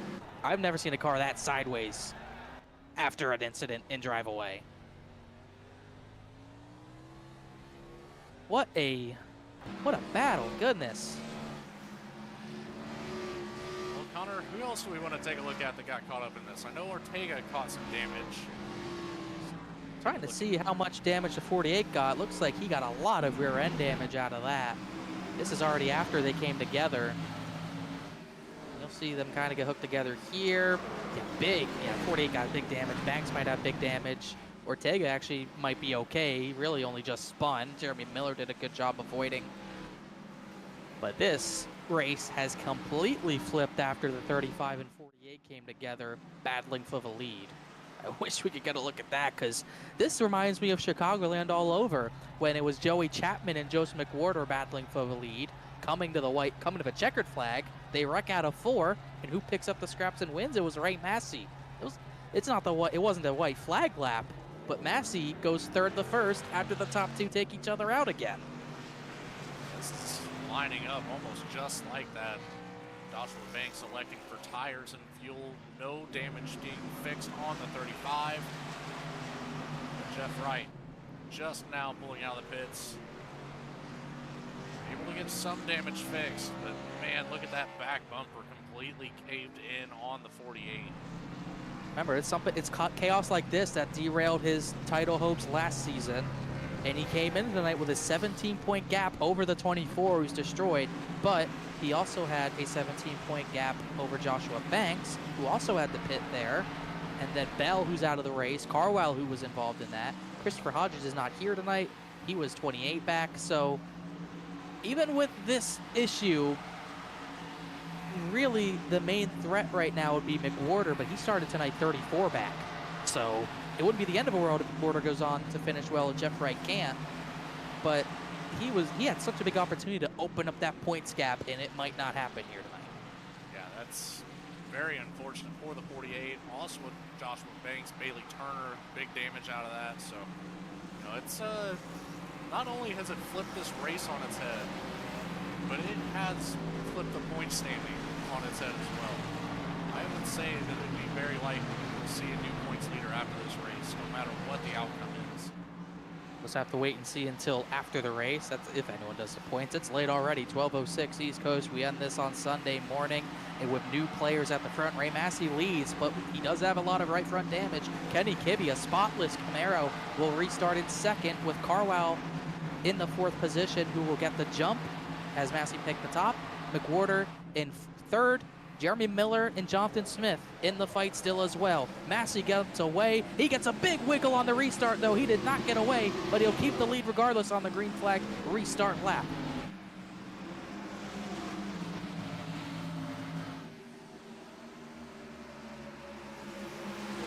71 up the racetrack. They're 3 wide almost in the background. Banks trying to make something happen, but he couldn't quite make it work. Massey keeps the lead. Here comes Ryan Carwile for second as Bailey Turner's trying to limp on the apron as he'll stay out of the way. As here comes McWhorter looking for third on Kibbe. That high line is where you want to be right now, Connor. It's just almost 3 wide back there behind him. Butcher Benjamin, Ortega cannot get away from each other this race. Joshua Banks able to work his way back up to the top 10 here, right behind both of them, giving no room at all. And it's exactly what Ray Massey wants to see, battling for second. There he is, pulling away from Carwile at this point. Kibbe continues to fight on the bottom.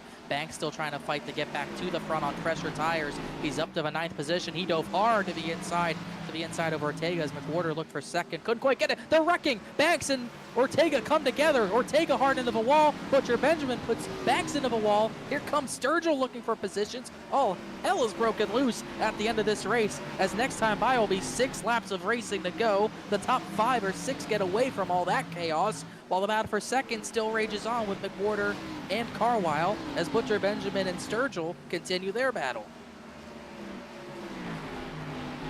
There's a lot to keep up with here. Too much to keep up with, I would say. What that has done is spread out the field at least a little bit more than it had been. But it's Ray Massey still ahead of the pack, coming to 5 laps of racing to go. Half a second on Carwile, as Carwile finally clear for the second position. Butcher Benjamin sideways, battle for 11th. Sweeting will try to get that position away, and he will. McWhorter still trying to fight for second, but does not quite have the grip, as Miller has recovered all the way up to the 4th position.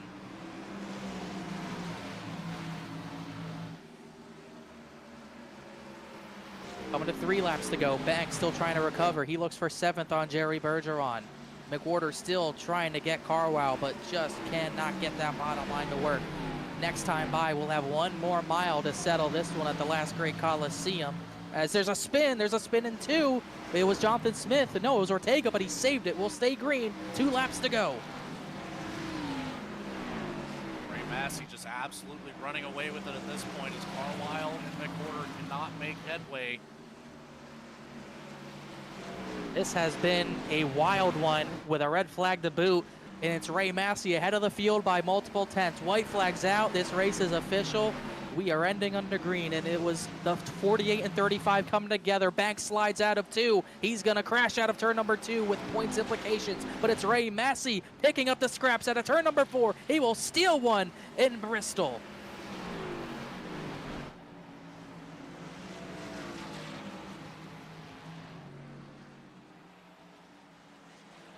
Some would call it a Mickey Mouse. I would call it a hard drive. He probably can't believe it, but he will. After midnight, Ray Massey, the glass shoe fits for him for sure, and he will go to victory lane here in Tennessee. McWhorter gives him congratulations as he came up 3rd behind Ryan Carwile. Miller and Kibbe, the top 5. We did have the crash back there. Banks finished 17th. He finished behind the 48 after all that. But it's Ray Massey getting the victory in the 2nd race of the chase. His 1st of the season.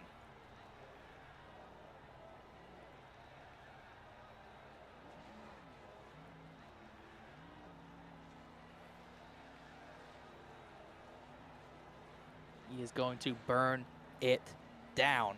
This has been a wild race. We have to wrap things up right after this. We'll get an interview with your top 3 finishers right after this as Ray Massey does the Polish victory lap around Bristol, just like it happened here about 32 years ago with the hauler of the 7 of Alan Kowicki, as he'll complete this Polish victory lap. We will come back right after this set of commercials with the top 3 interviews after this with Ray Massey, Carwile, and also McWhorter. We'll be right back. Racing enthusiasts, are you ready to take your sim racing experience to the next level? Look no further because 29 Graphics has got you covered. Introducing 29 Graphics, the premier provider of high-quality sim racing wraps. Whether you're a professional racer or weekend warrior, our custom design wraps will make your car stand out from the competition. 29 Graphics is now the official graphics design partner of Saturday Night Racing League. It's a big dive. McWhorter might just try to run him out of room here.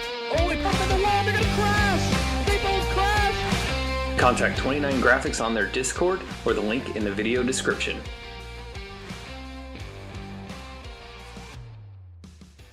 Drivers, start your printers.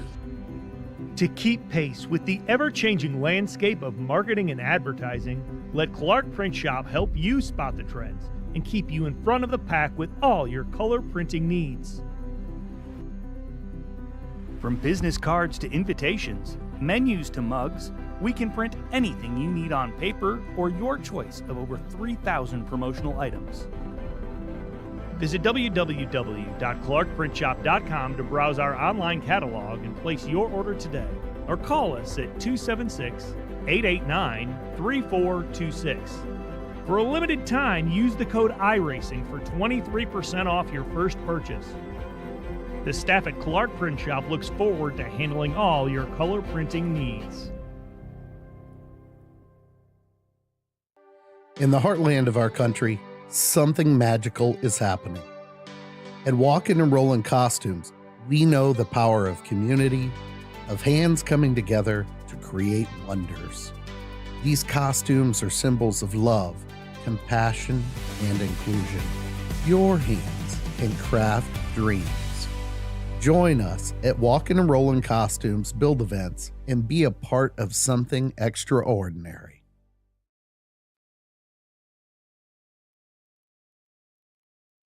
Back here in Bristol to wrap things up and get interviews with our top three. Really, really wild race. A lot of drivers getting involved in incidents near the end. So many drivers having issues tonight. But at the end of the day, it was Ray Massey getting the checkered flag, winning this one. As we go over our results here, we don't have McWhorter in the Discord currently, so we'll just go over our race results before we go any further with interviews. Ray Massey kind of steals one here, but it is his first win of the season, a big one at that. He gets the victory, pulling away from Carwell late. McWhorter finishing third. Jeremy Miller recovered all the way to the fourth position. And Kenny Kebby, another solid run for him. From the back, once again, finished fifth. Jonathan Smith gets up to sixth. Jerry Bergeron, a great run for him to get seventh. Noah Mahalski involved in an early incident. The reset definitely helped him. He finishes eighth. A quiet Chuck Sweeting for once. Me and Bradley curse him every week whenever we talk about him. We talked about him tonight, and he got a good finish out of it. He finishes ninth, and Michael Sturgill will be the last finisher in the top 10. Behind Sturgill in the 11th spot, Christopher Hodges brings that 51 machine into the 11th position. Taylor Butcher Benjamin finished out here in 12th. Eddie Trejo saw a lot of battling there for the 21 all throughout this race. Brings home 13th. Caleb Weekly in the 13 brings home 14th. Stephen Davis, we saw him laps down early on in that 66. Comes back up to 15th position. Behind him, Jeff Wright, our points leader. Tough night for the 48 machine, as well as Joshua Banks in the 35, taking home 17th. Reggie Ortega in the 2 will take home 18th. Mark McFadden, 19th. And Whitley will take home the 20th position. And Whitley, he dominated the first half of this race, and it did not end how it should have for sure. Brandon Wallace, 21st. Max Cost, 27th. These are most of the drivers who got caught up in stuff at the end. Bailey Turner, we saw how bent sideways that thing was. He somehow finished that race. He was running on the apron. We saw multiple times. He got 23rd out of it. Ben Lafter, 24th. Adam Cabot was crashed out in the big one, 25th. Hronis, same thing, 26th. Alex Bell, 27th. Big hit for him in the chase standings. Austin Belkey, 28th. Dakota Floyd, 29th. And Nick Wood, who did not start the reset of this race, will I assume, be credited with 30th position. There were 5 other drivers who were in the first race that I cannot remember off the top of my head, but they'll get 31st to 35th position. As we'll get to the top 3 interviews right here. Logan Threlkeld's down there on pit road. He's in the booth at the same time. Isn't that crazy? Logan, you have Joseph McWhorter down there. Yeah, we'll get Joseph McWhorter on the horn here. Have a word with him. The 73. Joseph, you got a copy? Yes, sir, I do. Well, man, that was an interesting race all around. You know, obviously, some server issues kind of really stirred the pot early on. We saw you all over the field here tonight, working front to back, middle, just everywhere. Saw you involved in a couple incidences, but you managed to work your way through it, bringing that Harpoon Design 73 up here to the 3rd position. Give me a quick rundown of just how everything played out between these 2 sessions for you.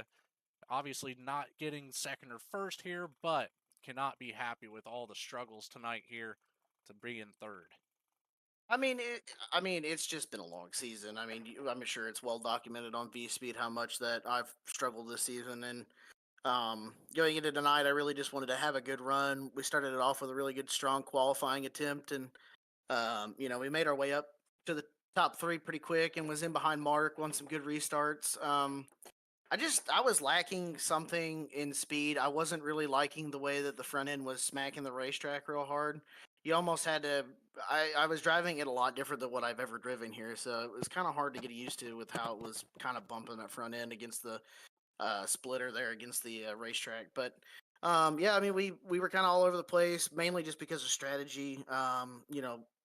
Tires were a real big deal. I mean, 15 laps in and you're burning 10% of your tires. So the tires were going really quick and they were at a premium, and I wanted to be on the attack instead of on the defense like we saw with Jeff, and I figured that was going to be our best bet.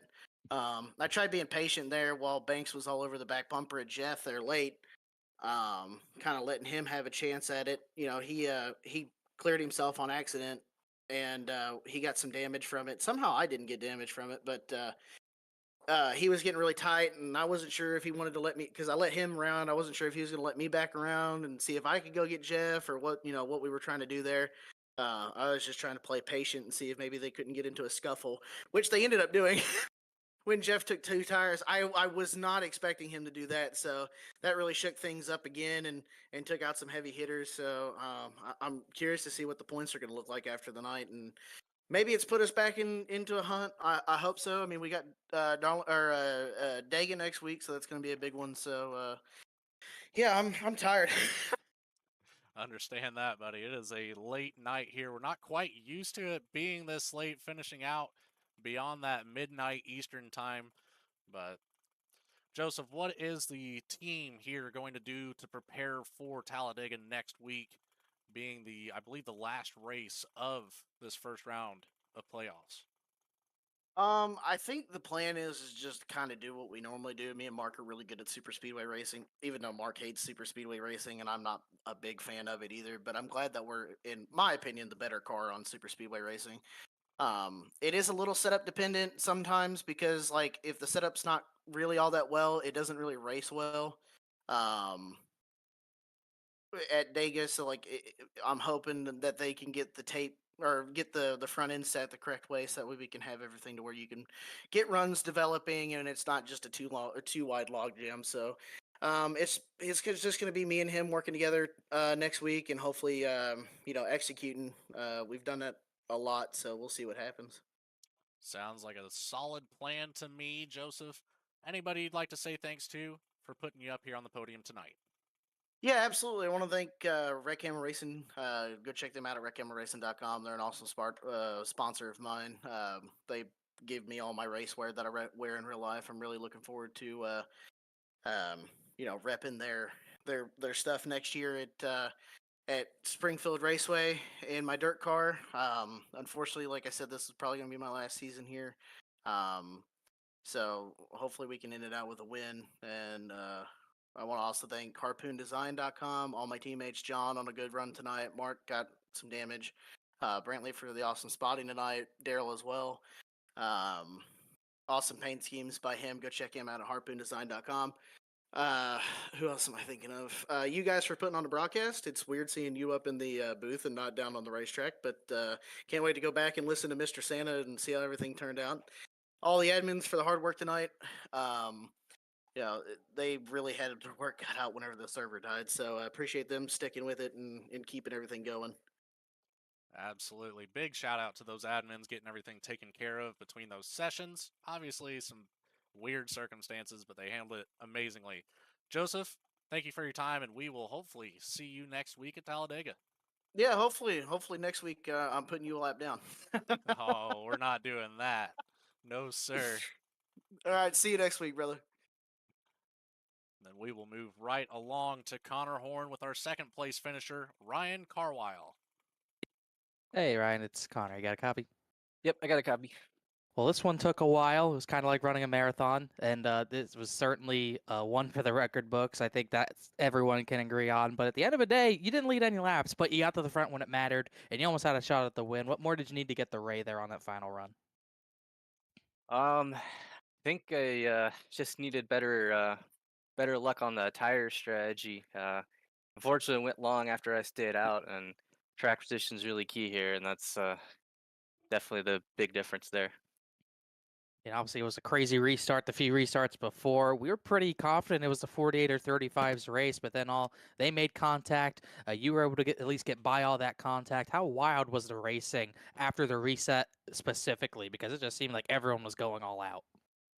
Yeah, for sure. And I think we had some differing tire strategies just because the lap distance was a little weird. It was like you could stay out or come in, and not really, it could go either way. So when you have people on older tires with newer tires, I mean, you got to go. So you end up with 4 wide racing at Bristol.